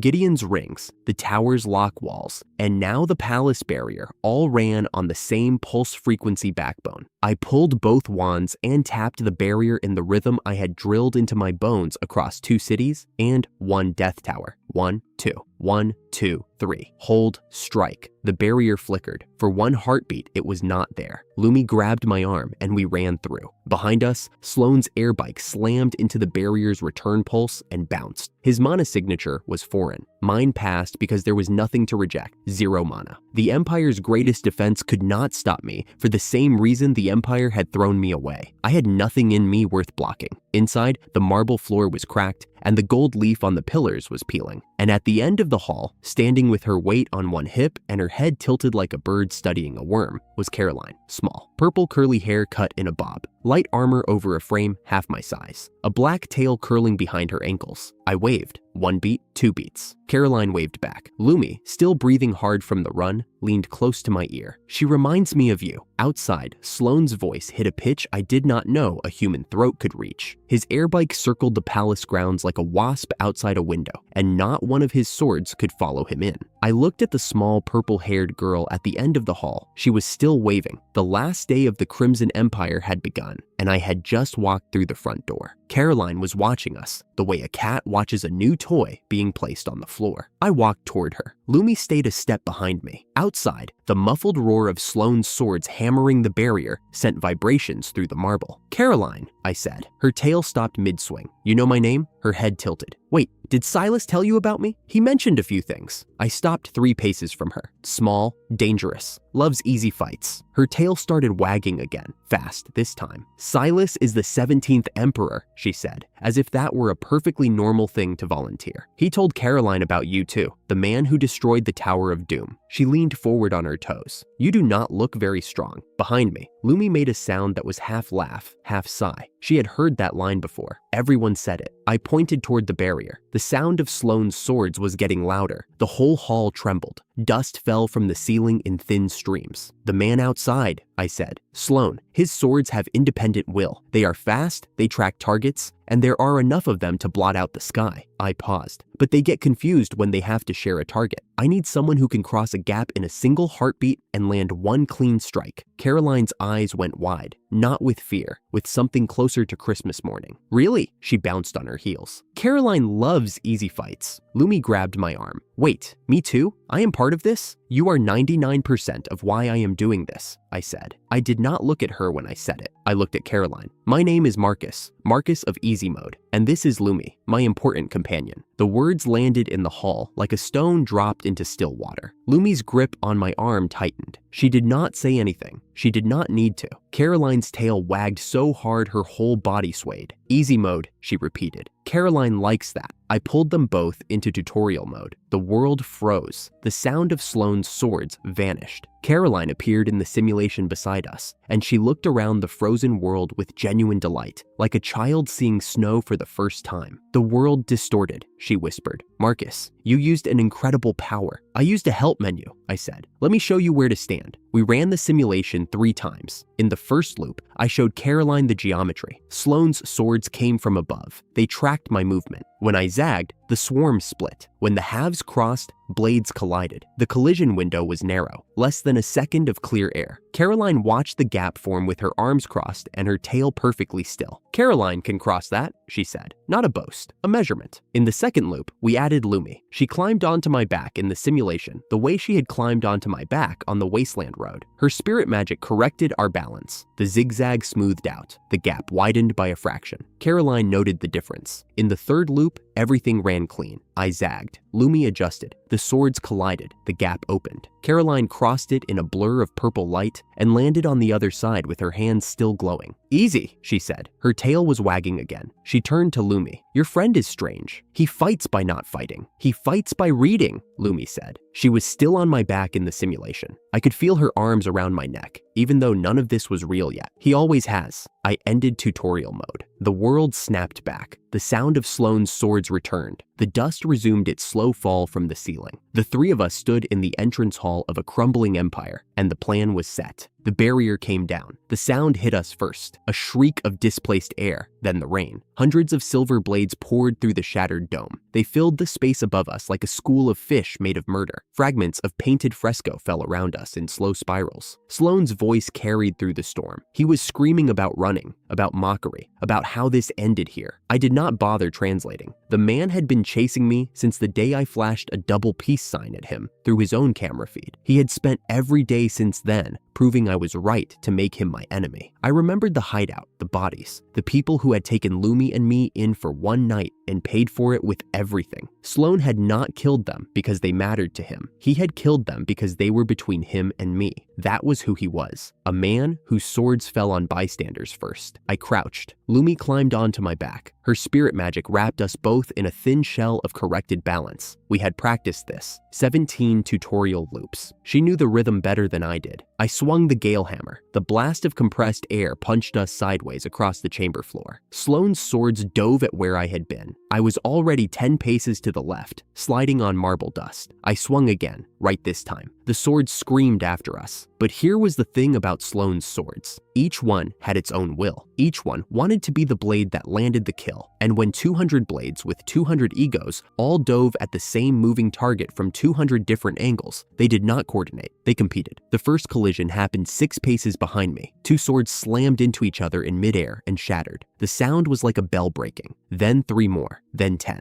I zagged left. The swarm followed. Half the swarm followed the old trajectory. The halves crossed. Blades met blades. The air behind me filled with the sound of shattering metal and the bright sparks of swords destroying themselves. "They are hitting each other," Lumi said into my ear. Her voice was small and amazed. "They are eager," I said. I swung the hammer again. Another lateral blast, another zig. And eagerness is a geometry problem. I could feel Caroline at the edge of the chamber, patient and still, waiting for the gap. Sloane's voice rose again, panicking now. He was telling the swords to stop, to regroup, to form a wall. But the swords had their own will, and their will said, kill. They dove. They collided. They shattered. The safe zone opened, a corridor of empty air between the 2 halves of the swarm, just wide enough for a small frame. Less than a second before the surviving swords filled the gap. Sloane was on his air bike at the far end of the chamber, and for the first time, his face was not angry. It was confused. His swords had formed a wall around him on their own, and he was staring at them as though he had never seen them before. He realized it then.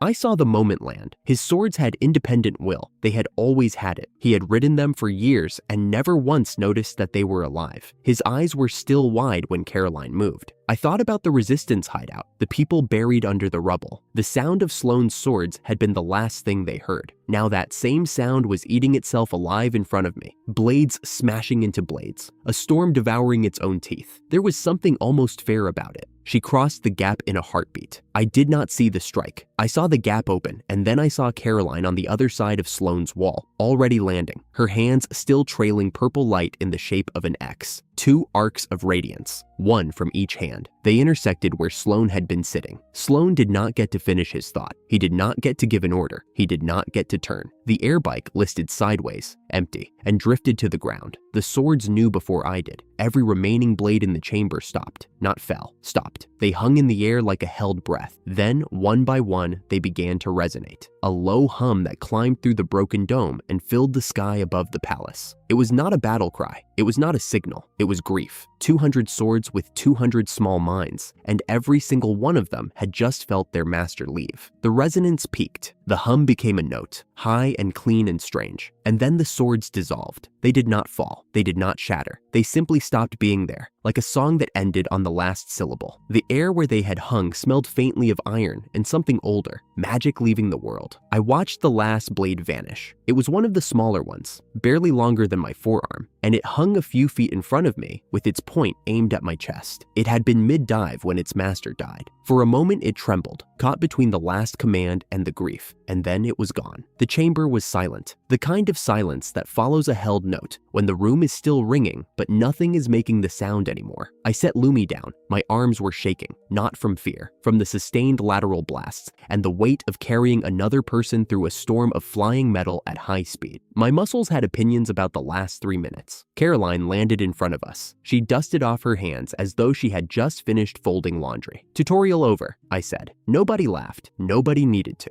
The chase that had run since the day I flashed a double peace sign at a man I had never met was finished. Sloane had crossed half a continent to catch the failed summoning who mocked him. He found me. He found the palace I had walked into. He found the barrier he could not pass, and then the chamber he could. And in that chamber, in the single heartbeat he spent looking at his own swords with new eyes, the girl I had met 20 minutes ago ended him. That was the trick. That had always been the trick. I was never the weapon. I was the guy who read the manual and handed the weapon to someone who could use it. The empire that summoned him had called him a hero. The empire that summoned me had called me a failure. And the hero had chased the failure across a continent, through a wasteland, past a city of broken chains, and a hot spring born from a tyrant's greed, all the way to the capital of the nation that had thrown the failure into a tower for sport. He had brought his storm of swords. He had brought his fury. He had brought every blade he owned. And a girl with purple hair and a wagging tail had ended him in one heartbeat because I asked her to.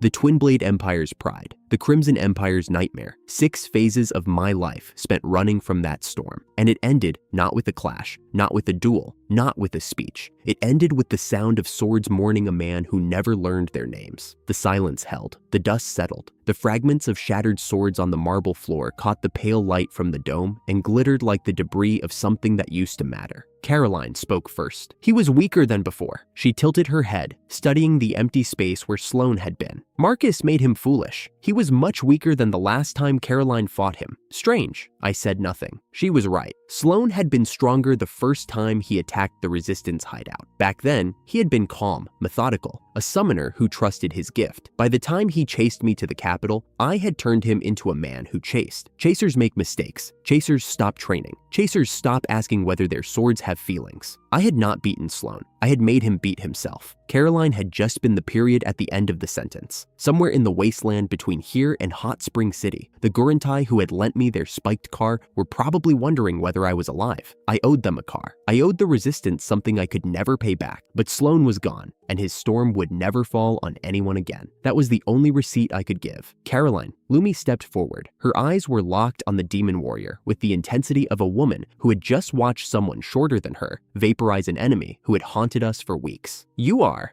very cute. Caroline's tail started wagging again. Can I pet you? Lumi asked. I opened my mouth. Lumi shot me a look that said, if you interrupt this, I will drive us into a ditch and I will mean it. I closed my mouth. Caroline considered the request with the gravity of someone being asked to sign a treaty. Then she stepped forward and offered the top of her head. Lumi petted her. The demon warrior who had just ended a summoner from the Twin Blade Empire closed her eyes and leaned into it. Her tail swung in lazy arcs. Lumi's fingers ran through the purple curls. The two of them stood in a palace full of shattered swords, surrounded by the dust of a dying empire. And for a moment, they looked like a girl petting a cat. I watched them, the three of us, the failed summoning, the priestess who should have summoned someone better, and the demon warrior who had been left behind by the same empire that threw us away. Every one of us was a thing that the Crimson Empire had discarded. And here we were, standing in its heart, the last ones left. Come on, I said. The throne room is ahead. Silas is waiting. Lumi pulled her hand back reluctantly. Caroline opened her eyes and blinked at me. Does Silas have snacks? She asked. Lumi laughed. It was a real laugh. The kind that starts in the stomach and escapes before you can catch it. The kind I had not heard from her since the hot spring. The three of us walked down the corridor together. Lumi on my left, Caroline on my right. Behind us, the grand chamber lay silent, carpeted in glittering fragments. Ahead of us, the throne room of the Crimson Empire waited. The Empire had called me a failed summoning. It had punished Lumi for the crime of pulling me here. It had built Caroline as a weapon and then forgotten her. Now its palace was cracking. Its champion was gone, and the three people it had thrown away were walking through its halls like they owned the place. Because we did. For the next hour, at least we did. The capital was quiet for the first time since I had arrived. I sat on a slab of what used to be a watchtower. The stone was warm from the morning sun, and the dust was still settling in slow white curtains. Somewhere behind me, a wall that had stood for 300 years folded in on itself with a sound like a sigh. Lumi sat down beside me. She did not say anything. She reached into her travel pouch and pulled out a wrapped cheese snack. One of the portable ones she had packed before we drove into the capital. She held it out to me without looking. I took it, unwrapped it. The cheese was soft and slightly warm from sitting against her side all morning. I bit into it and chewed slowly. It tasted like salt and milk, and the particular flavor of something someone remembered to bring for you while the world was ending. Caroline stood a few steps away, her tail swaying behind her ankles. She cupped her hands around her mouth and called across the rubble toward the palace. Silas! The capital is completely destroyed! Her voice bounced off the remaining walls and came back small. No answer from inside the palace. She shrugged and turned back to us, cheerful as someone reporting the weather. The Empire's projection camera was still floating above the plaza, the same camera that had broadcast my face to the Crimson Court on the day they threw me away. Still running because the palace held enough mana to keep the grid alive, and pointed at me because I was the only thing left to point at. I looked into the lens and did not wave, did not smile. I just sat there, eating cheese on the rubble of the Empire that had called me a failed summoning. And I let the camera take that image and send it to whoever was still watching. I ate slowly. The tower that had nearly killed me was rubble. The official who had sneered those words while looking through me like I was a stain on his morning was somewhere under this, or running from it. The room where they had grabbed Lumi by the collar and shoved her at me was dust. The circle that dropped us into the trap so the court could watch us struggle on their screens was buried under 1,000 tons of stone that used to be a civilization. I chewed. The cheese was almost gone. Lumi sat close enough that her shoulder touched mine. She had her knees drawn up and her arms wrapped around them,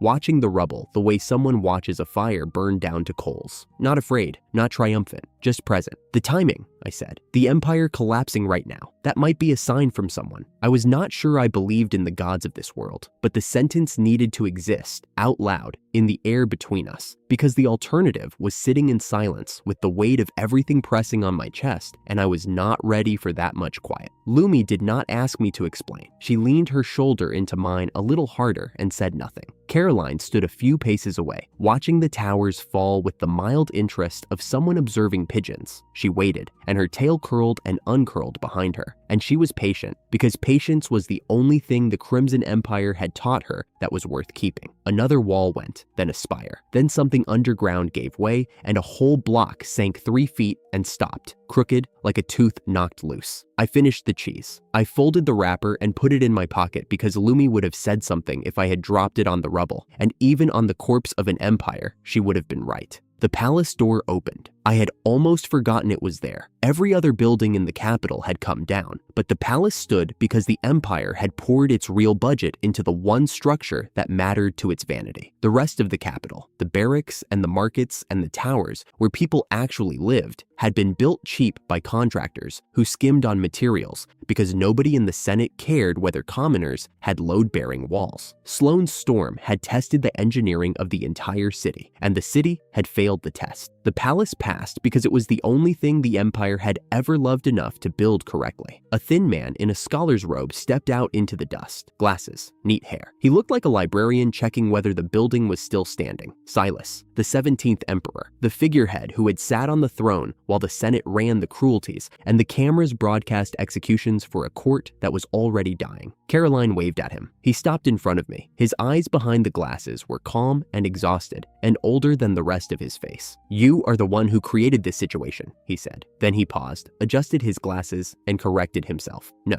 originally you were summoned arbitrarily by the Senate. I suppose they created this situation themselves." I did not answer. I sat on my slab of rubble and looked up at him and waited. He told me his story in the tone of a man who had rehearsed it for years. The Senate had stripped the emperor of power generations ago. Silas had been placed on the throne because he was quiet and would not ask questions. He had asked questions anyway, privately. He had spent his entire reign researching the one thing the Senate refused to look at, the magic star Etheria, he said. He said it the way a doctor says a diagnosis. It is falling. 3 years, perhaps less. When it falls, the mana that sustains this civilization falls with it. I had known since help told me in clinical terms, lying in Lumi's lap under 2 suns. But hearing it from the man who wore the crown of the empire that had thrown me away, hearing it from the voice that should have been the most powerful in this nation and was instead the most powerless, that landed in a different place. 3 years. It had never been about me. The failed summoning verdict had never been about my worth. It had been about a dying civilization throwing things at the wall because the wall was cracking and they did not know how to fix it. That did not make the wound smaller, but it made it shaped. It had edges now. I could hold it and look at it, and the ending was this: a thin man in glasses standing on the rubble of his own empire, telling me the truth because there was nobody left to lie to. Silas turned to Caroline. "Caroline," he said. His voice softened. "Thank you for everything. From now on, you are free." Caroline blinked. Her tail stopped moving. "Free," she repeated. "Free," Silas said. "The bond is released. The obligation is dissolved. You are no longer the Empire's blade. You are no longer anyone's blade unless you choose to be." Caroline looked at me, then at Lumi, then back at Silas. Her expression did not change exactly, but something behind her eyes shifted. The way a locked door looks different from the same door standing open. "I am unemployed," she said, with the exact intonation of someone who had just discovered a new and interesting flavor of ice cream. Silas smiled. It was the first genuine smile I had seen from anyone wearing that empire's colors since the day I arrived. "I have wives and children inside the palace," he said. turning back to me. I have been preparing their departure for years. We will leave through the eastern passage before the road closes. I do not think we will meet again. He extended his hand. I looked at it for a beat, then shook it. His grip was light and dry and scholarly, and it was the grip of a man who had been waiting for this day since the morning they crowned him. Thank you, he said, for what you did, even if you did it for your own reasons. He turned and walked back up the palace steps. His robe caught a gust of dust-laden wind and billowed behind him, and he disappeared through the doors without looking back. The palace swallowed him the way it had swallowed his power and his title and his years of silent research. And then the doors closed, and he was gone. I sat on my rubble and did not speak. The camera was still floating above me. The Empire's own screens, the ones that had broadcast my humiliation in a sealed room 35 chapters ago, were now broadcasting a thin man in glasses, walking away from the wreckage of his own throne, and a young man sitting on a broken watchtower eating the last crumbs of a cheese snack, and a half-elf priestess with her shoulder pressed against his, and a small girl with purple curly hair, and a demon tail who had just been told she was free for the first time in her life. I wondered what the audience thought they were watching. Silas was gone. The dust was settling. The capital was still falling piece by piece in the background, and I was still sitting on my slab with the empty cheese wrapper in my pocket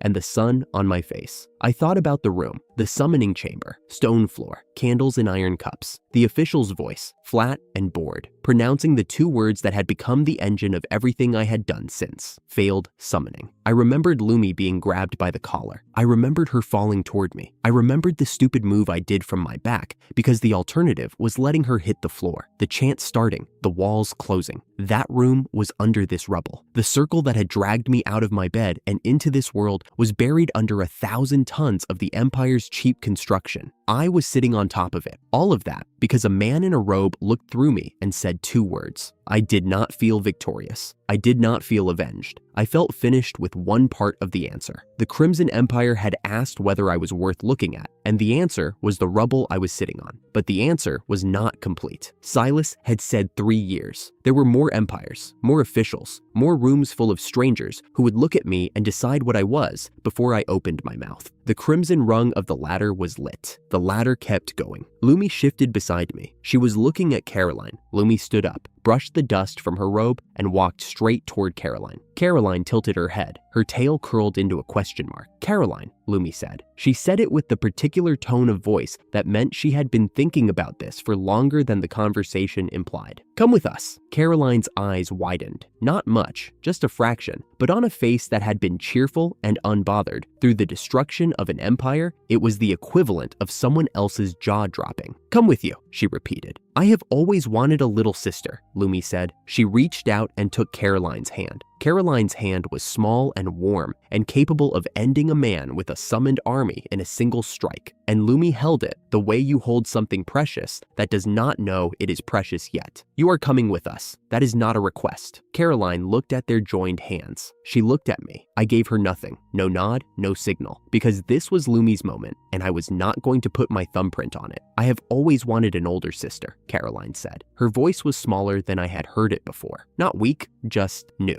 Like a door that had been locked for a long time and was learning what the air felt like from the other side. Lumi pulled her in. Caroline let herself be pulled. Lumi wrapped both arms around her and held on, and Caroline's tail went rigid for one heartbeat and then relaxed, and her arms came up and she held on back. I watched them from my slab of rubble. I did not say anything. Some moments do not need a narrator. When they separated, Lumi was smiling the way she smiled when a hot bath was exactly the right temperature, and Caroline was blinking rapidly in a way that had nothing to do with the dust. "Since we have Caroline," Lumi said, turning to me with the logistics voice I had learned to recognize as the one she used when she had already made the decision and was informing me of the outcome. "We need a bigger magic car." She pointed across the courtyard. The Senate's vehicles were parked in a neat row behind the palace. The Senate was dead or fled or buried. One of them was a large Jeep-style magic car with an open top, a rear bench wide enough for 3, and a canopy frame that could be raised for shade. "That one," Lumi said. "That one," I agreed, because I had learned somewhere around the 15th chapter of knowing this woman that the correct response to Lumi's logistics voice was agreement followed by compliance. Caroline looked at the Jeep. looked at me, looked at Lumi. I can run faster than that car, she said. You are sitting in the car, Lumi said. You are my little sister now, and little sisters sit in the car. Caroline opened her mouth, closed it. Her tail wagged once, involuntarily, and she followed Lumi toward the Jeep without another word. I stood up. My legs were stiff. The Gale hammer was somewhere in the palace, and I decided I would find it before we left, because a man should not leave an empire without his hammer. I walked to the Jeep. Lumi was already in the driver's seat. Caroline sat in the back bench with her knees up and her tail curled around her ankles, and an expression of quiet contentment I had never seen on her face before. I climbed into the passenger seat. Lumi looked at me. I looked at her. End of the Crimson Empire, I said. She nodded. She turned the ignition rune. The Jeep hummed to life beneath us. Behind us, 2 more towers folded into the dust. The palace held. Ahead of us, the road out of the capital was open, littered with rubble but passable, and it led away from the empire that had summoned me and toward everything that came next. Lumi drove. Caroline leaned back and closed her eyes against the morning sun.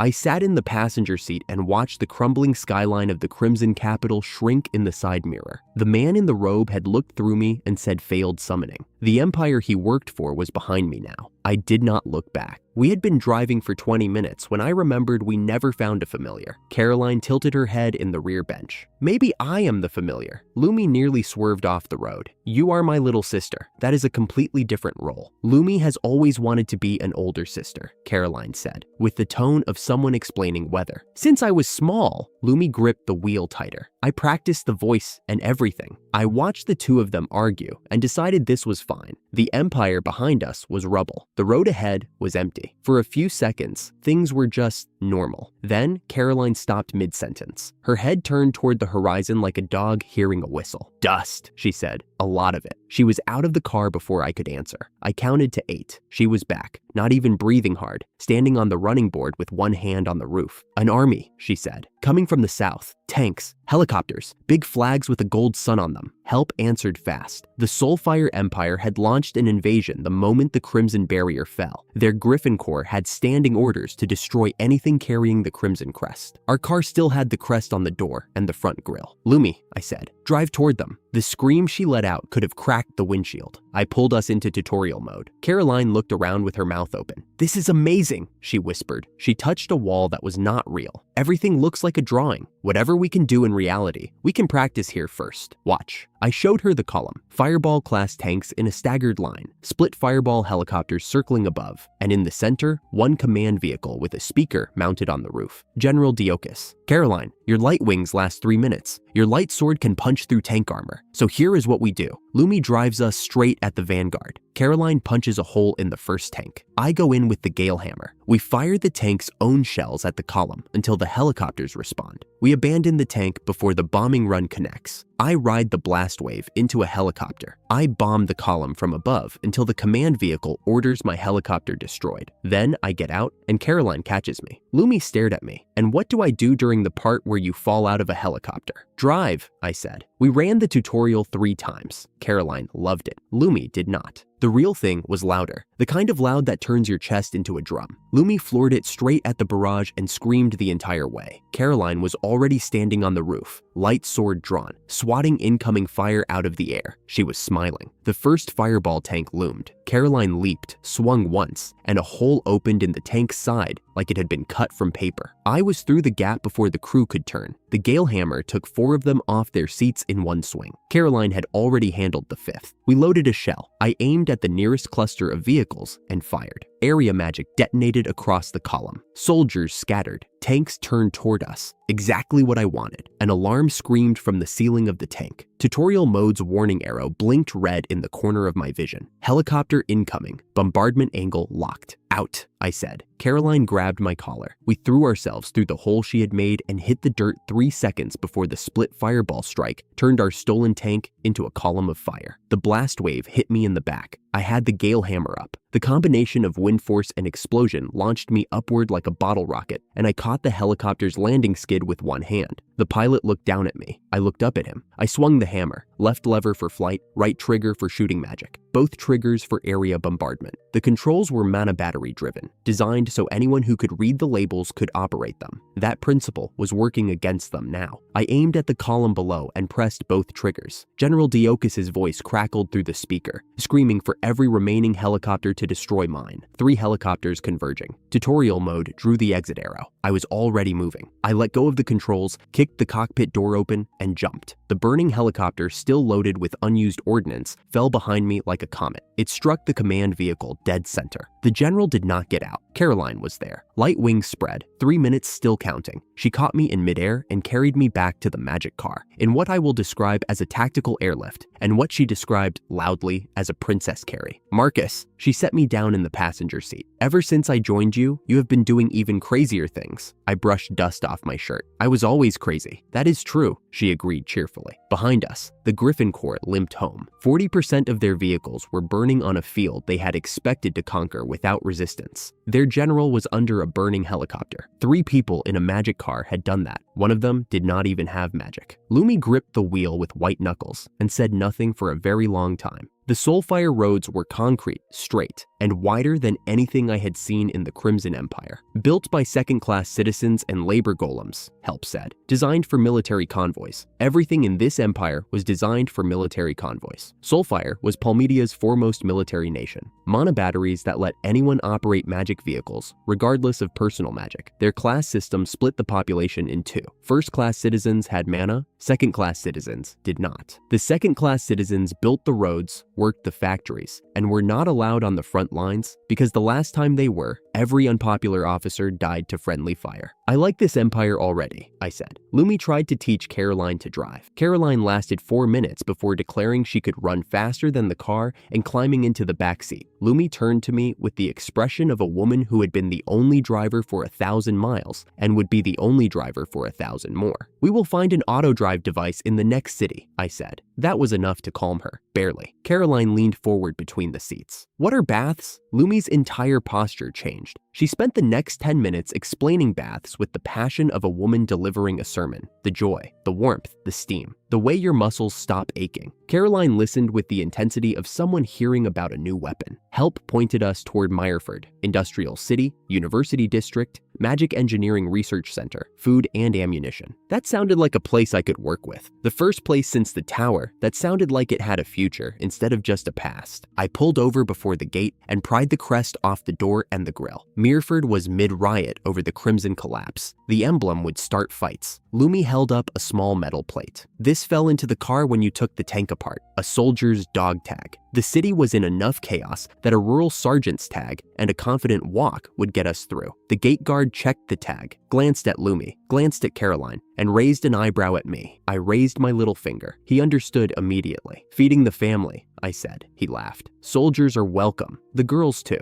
Just watch out for the magic bottles. The kids around here fill bottles with compressed fireball and throw them at anyone in uniform. Country is trying to regulate it. He leaned closer. Between us, it is not going well. He waved us through. I thanked him and meant it. Meyerford was factories stacked on factories, smokestacks pouring dark haze, trash on the roads, signs demanding independence, demanding peace, demanding the end of all force. Behind me, Lumi whispered, Marcus, what was the finger thing? Caroline whispered back, it might be a code. I let them speculate. The first magic bottle came from our left. A group of young protesters in mismatched clothes, screaming something about peace and killing soldiers in the same breath. I caught the bottle, compressed fireball, warm in my hand. I threw it back. The explosion was louder than I expected. The protesters did not throw a second one. This place, I said, is also terrible. Lumi looked at me from the driver's seat. Marcus, every city you have passed through ends up destroyed. Coincidence, I said. We parked the magic car behind a collapsed storefront and covered it with rubble. A young military officer at the plaza explained that the people I had just dealt with were part of the Red Peace Group, activists. Their parents were wealthy. The military was going to hear about this. I asked him where to eat. Left was the industrial district, cheap and greasy. Right was the student district, university cafeterias. Good food, big portions. Right, Lumi said, before I finished the sentence. We were 10 steps from the plaza when a second fight broke out at the gate. This one was different. No magic bottles, no slogans. A group of armed men had cornered someone against the wall, and the gate guard was pressed flat behind his booth, not moving. I could see the target through the gap. A bespectacled man in a plain coat, slim, unarmed, pressing himself against the stone with the look of someone who had already accepted that the next 30 seconds would decide everything. Help identified the attackers as a local terrorist cell. The target was flagged as high value. value. Tutorial mode mapped the angles. 3 on the left, 2 on the right. The bespectacled man pinned at the center. Crude monobattery pistols. Bad aim. Worse coordination. I moved. It was over in the time it takes to describe it. The Gale hammer took the wind out of the left cluster. Caroline, who had appeared beside me without being asked, handled the right side with a speed that made the air crack. The bespectacled man stood against the wall, glasses crooked, breathing hard, staring at us. "Are you hurt?" I asked. He straightened his glasses, adjusted his coat, looked at me with the expression of a man deciding how much to say. "No," he said softly. "Thank you." He told us his name, Wesley. He did not say anything else at first. Then, as we turned to leave, he added one more sentence. His wife, he said, was the Empress. He was the imperial consort, and he had been visiting the city quietly when the cell found him. I looked at him for a long moment. A consort to an empress, hunted at a gate, pulled out by a stranger with a hammer and a girl who moved too fast. "You are welcome," I said. "Stay safe." He bowed. He left. And just like that, without trying, without planning, I had made a friend at the top of the Soulfire Empire. Lumi fell into step beside me. "Marcus." "I know," I said. "You did not know who he was." "No," she smiled. "You would have done it anyway." She was right. I was not going to be the man who looked through someone and walked away. Not for anyone. Not ever. We turned right toward the student district. The haze was thick. The city was ugly. Somewhere behind us, a consort was heading home to an empress he almost did not get to see again. Mirford smelled like coolant and someone else's lunch. I decided I could work with it.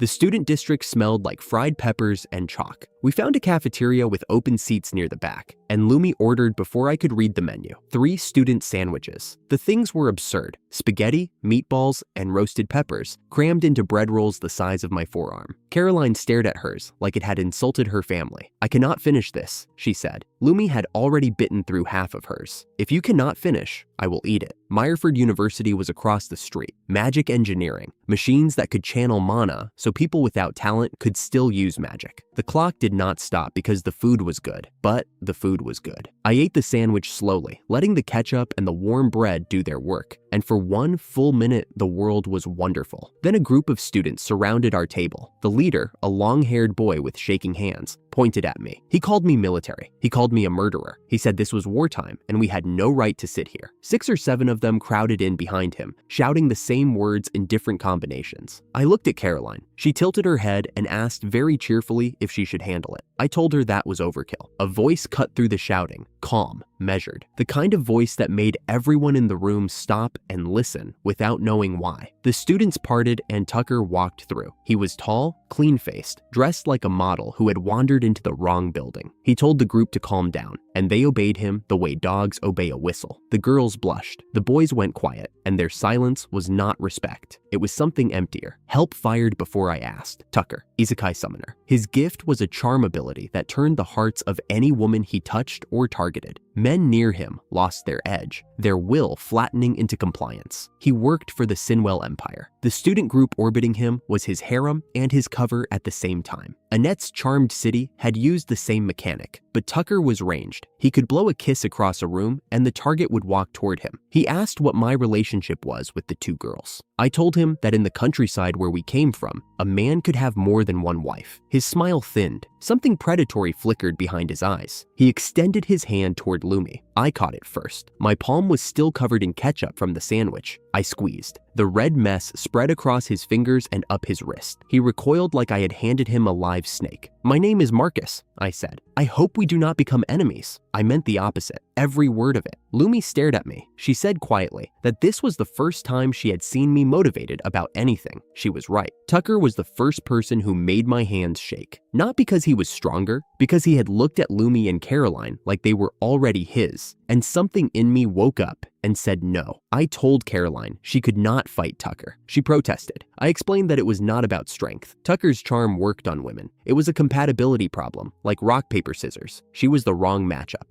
Caroline did not like that answer, but she accepted it. We left the cafeteria. I chose a hotel with a private bath. It cost us everything we had for 2 nights, and I did not care. The bath was large enough for 3. Caroline touched the warm water and said nothing for a full 5 seconds, the longest I had ever seen her go without talking. Then she said a single word that roughly translated to warm and wonderful and slid in up to her chin. Lumi washed Caroline's hair. Caroline offered to wash Lumi's. I sat on the far side side of the tub and let the heat pull the dust out of my shoulders and watched the two of them bicker about whose hair was fluffier. For 7 minutes, the world was wonderful again. Then the window shattered. Magic bottles sailed through the broken glass and hit the floor. Fire erupted across the tiles. I was out of the tub before the second bottle landed. Lumi summoned Sylph and Undine in the same breath. The wind spirit dried us in 3 seconds flat. Lumi called Vulcan next, and the fire spirit smothered the blaze before it reached the hallway. We were in bathrobes and barefoot, and we did not care. Caroline kicked the door open. More bottles came from the street. I caught one and threw it back. The explosion lit the alley. Then I heard a voice from the dark, frustrated, loud, Tucker, shouting that the women were supposed to stay inside while the man came out alone. His plan had been to separate me from them. He had not accounted for the possibility that all 3 of us would charge out of a burning building in matching bathrobes. 7 minutes, start to finish. We put out the fire, cleared the alley, and walked back inside with wet hair and dry fury. Dinner arrived from the inn's kitchen. The Soulfire Empire's food was nothing like the Crimson Empire's compressed ration blocks. This was real cooking. Roasted meat, thick bread, something green that might have been salad. Caroline ate with the focus of someone discovering a new religion. I waited until the plates were half empty before I told them the rest. Tucker was the Sinwell Empire's agent, planted at Meyerford to sabotage the magic engineering research, the one project that could keep civilization running after Etheria fell. The student group, the activist unrest, the arson, all of it traced back to one man with a charm and a mission. Caroline said she had fought Sinwell spies before, back at the Crimson Palace. She knew their patterns. Lumi asked what the plan was. Her eyes were bright. She said she had always wanted to see a magic university from the inside. The plan was simple. Tomorrow morning, we would infiltrate the university. We would find Tucker. We would end this. Lumi summoned her spirits and posted them at the door and the window. Lumi fell asleep first. Caroline curled up on the far cushion with her tail wrapped around her knees. I lay on my back and stared at the ceiling. He was another summoner, another Earth exile, the only person who might actually understand me, and I was going to end him because of what he chose to do with the same second chance I got. The plan was set. Morning. Breakfast was fast. The problem was Lumi. Caroline and I could blend into a crowd of students. I was plain enough. Caroline could shift her height and shape, a trick of her homunculus body that she demonstrated by growing 4 inches and flattening her silhouette until she looked like any ordinary girl on campus. She was proud of it. I was impressed and slightly unsettled. Lumi could not do any of that. Light blue hair, pointed ears, priestess robe, a presence that turned heads in every room she entered. Disguising her meant covering everything. Help showed me Soulfire, the mascot of the Meyerford Friendship Group, a giant mechanical mouse. The backstory was grim. The costume was perfect. Caroline spotted the real Soulfire handing out pamphlets near a trash bin. We ran the swap through tutorial mode first, then did it for real. Lumi complained that the inside smelled terrible. She summoned Sylph inside the headpiece. The wind scrubbed the smell in seconds. 3 students walked through the university gate. One was a plain-looking young man. One was a petite girl with a confident stride. The third was a 6-foot mechanical mouse waving at everyone it passed. Nobody stopped us. Nobody looked twice. Lumi's voice drifted out from inside the mouse head, muffled and annoyed, saying she could barely see through the eye holes. We were inside Tucker's university, Tucker's territory, and he had no idea we were already here. We moved through campus, Caroline on my left, Lumi trailing behind in the mascot suit, waving at every student she passed. Caroline told me what she knew. Tucker had been a confidant of Emperor Baphomet in the Sinwell Empire. His combat classification was Hecatonchirus tier, not raw power, but the strategic weight of a man who could charm half a city's military in a week. Behind us, Lumi bumped into a pillar. The mascot head tilted sideways. She corrected it with both padded gloves and kept walking. A group of boys clapped. She bowed. Help confirmed Tucker's charm was a compressed air burst carrying charm charge, physical mass. Anything rigid between the target and the burst would absorb it. A sound like a lightning strike cracked across the courtyard. A student flew through a second-floor window and hit the walkway in front of us. Clothes blackened, jaw broken. He was unconscious before he landed. A man stepped out of the lecture hall above, built like a barrel stuffed into a suit. White beard, thick mustache, tortoiseshell glasses, suspenders straining across a blacksmith's chest. He looked down at the student on the ground, sighed, and told the crowd that the friendship group had disrupted his lecture for the last time. Then he looked at me. His eyes narrowed. Something behind those glasses measured me for a full 3 seconds before he spoke. He said I did not have any mana at all, and that was interesting. And would I like to attend his lecture? I said yes. The lecture hall was half empty. Donovan, as he introduced himself, taught magic engineering. The idea was simple. Etheria was dying. When it fell, every mage in the world would lose their power. Magic engineering built machines that could channel mana, so people without talent could still use magic after the lights went out. It was the Soulfire Empire's answer to the clock. Lumi fell asleep inside the suit within 5 minutes. Caroline listened with the focused expression of someone who did not understand a word but refused to admit it. After the lecture,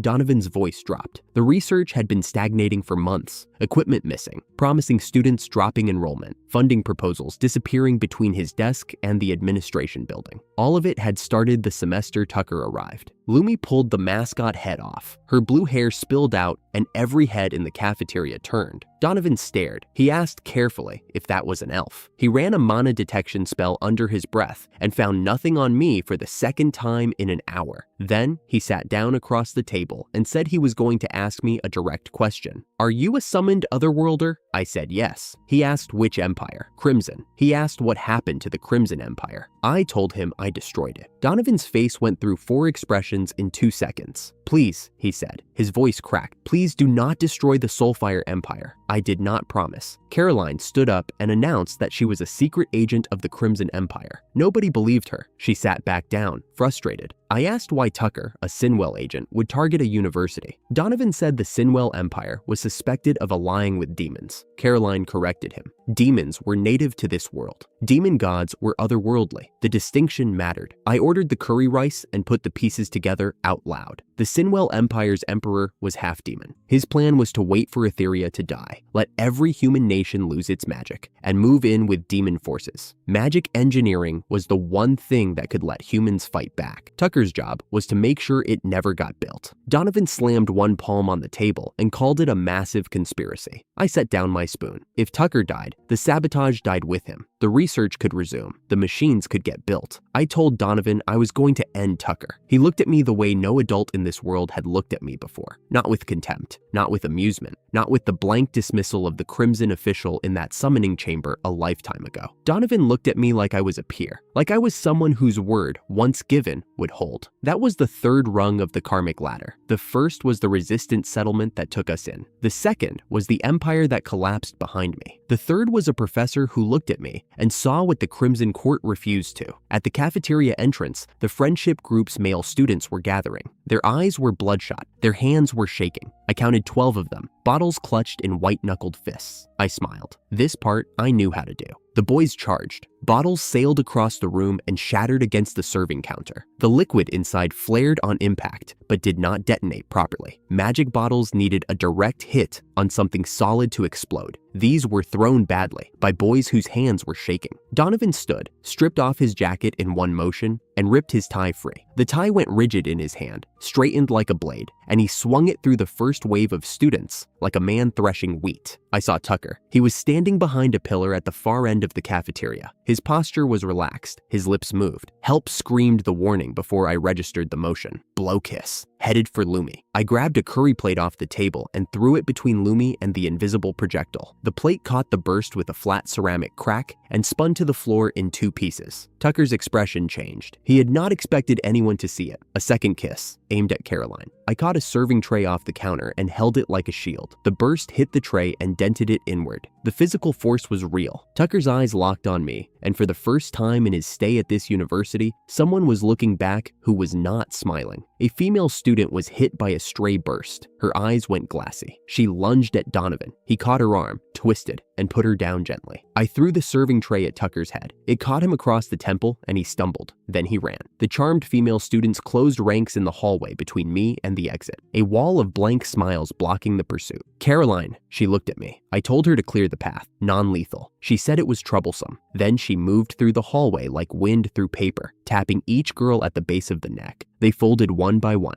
and Caroline stepped over the last of them with an expression that said she had wanted to do something much larger. Tucker was gone. Help confirmed he was calling charmed military for backup. If he reached the terminal on the 3rd floor, soldiers would arrive in minutes. I chased, lost him at the 2nd landing. The hallway went dark. The loop ended. Tutorial mode. I was back at the table. The boys were charging again. Tucker was behind the pillar. I followed his route from a distance. The hallway, the stairwell, the 2nd floor corridor where he turned left toward room 202. 3rd loop, same route, same timing. His pattern was locked. A man who had lived on easy mode for years did not know how to vary his steps when the board changed. I walked upstairs before the fight began, found a student, young, scared, not charmed. I told him to carry the mascot head up to the 2nd window of room 202 and drop it when he saw a man running toward that window. He looked at me like I was insane. Lumi appeared behind me, took his hand, and told him it was important. He went red and walked upstairs without another word. The preparations were complete. The real loop began. The boys charged. Donovan's tie sang through the air. I grabbed the curry plate. Tucker stepped out and fired. 3 blow kisses in rapid succession. I blocked each one with ceramic. Plate, tray, plate. Every burst died on contact. I threw the last plate. It hit him in the forehead. He staggered, then he turned and ran. I did not follow this time. I stood in the cafeteria with curry on my hands and watched him disappear up the stairs. I already knew the route. I already knew the timing. I already knew what was waiting at room 202.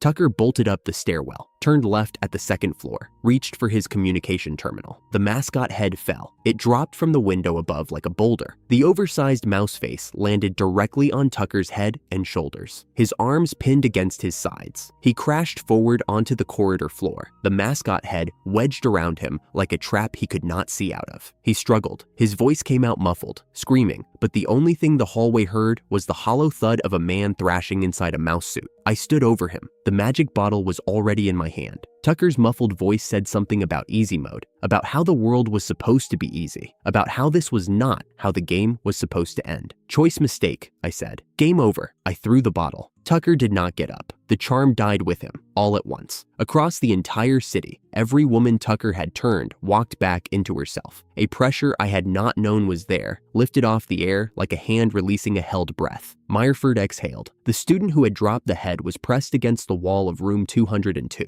His face was white. His hands were shaking. He stared at the corridor floor and at the mascot head that had done its job. I walked over to him. I put my hand on his shoulder and told him it was finished. He had done the right thing. The man on the floor had charmed half the city's women and was calling an army to finish the rest. The student had stopped that. One dropped head, one moment of courage, and Tucker's empire of stolen hearts was gone. The student nodded. He did not speak. I let him take his time. Donovan came up the stairs, breathing hard. His knuckles were red. He looked at the corridor floor and said it was a shame they could not interrogate the body. I told him the conspiracy was confirmed. Tucker's death was the answer. He looked at me. His expression was tired, and beneath the tired was gratitude. Not the polite kind. The kind a man gives when the thing he has been trying to protect alone is suddenly being protected by someone else. Do not destroy this empire, he said again. I told him I would try. Lumi and Caroline found me at the bottom of the stairs. Lumi asked what had happened. She said it felt like they had been completely left out of the loop. Caroline crossed her arms and announced she had not gotten to do anything and was feeling frustrated. Her tail slipped out from under her student disguise and twitched once before she tucked it back. I looked at them. Lumi, with her blue hair and the Soulfire costume draped over one arm. Caroline with her arms crossed and her expression of cheerful indignation. The priestess who had seen me correctly from the first minute, and the construct who had chosen to follow me out of a collapsing empire. The two people Tucker had looked at and decided were already his. The man who could have taken you, I said, and my voice was quieter than it had been all day, is not coming back. Lumi looked at my face, and something in her expression shifted. She did not ask for details. She reached over and straightened the collar of my jacket, the way she did when she was worried and did not want to say so, and told me the curry was cold, but she had saved my plate. Donovan joined us at the entrance. Students were righting the overturned tables. A girl who had been charmed sat at a bench with her head in her hands, confused, asking why she was in the cafeteria. Another was crying. Across the city, the same scene was playing out in homes, in barracks, in offices where women who had lost months of their lives were waking up and finding themselves in places they did not remember walking to. The charm was broken. Tucker was broken. The Sinwell conspiracy at Meyerford was done. Donovan said he would handle the aftermath. The university university would need to explain the fight, the broken windows, the unconscious students. He told me to come back tomorrow. He wanted to show me the magic engineering workshop. He said there were machines in that basement that could change the way I thought about this world. I told him I would be there. We walked out of the cafeteria and into the gray afternoon. The road stretched ahead of us. Behind us was the Crimson Empire in rubble. Behind us was Annette's charmed city. Behind us was Gideon's tyranny drowned in hot water. Behind us was Sloane's storm of swords. Behind us was Tucker and his Mousehead grave. 5 answers, and the man who had been called a failed summoning was still walking. Lumi drove. Caroline rode in the back with her sandwich, complaining that the bread had gone stale. I sat in the passenger seat and asked Help what was ahead. Help said the Soulfire capital was 2 days down the road. Wesley, the Imperial consort I had saved at the gate, was waiting there. Donovan had contacts in the capital's engineering corps. The next empire was not an enemy. The next empire was a chance. The karmic ladder had 3 rungs lit: local, regional. The 3rd rung, the one Donovan had placed under my feet with a single look of recognition, was still warm. There were more rungs ahead. I could feel them the way you feel stairs in the dark, each one a step higher than the last. Lumi glanced at me from the driver's seat. She asked if I was all right. I told her I was thinking about a room full of strangers who had looked at me and seen nothing, and about a professor who had looked at me and seen everything. She smiled. She did not say anything else. She did not need to. The road kept going. We kept going with it.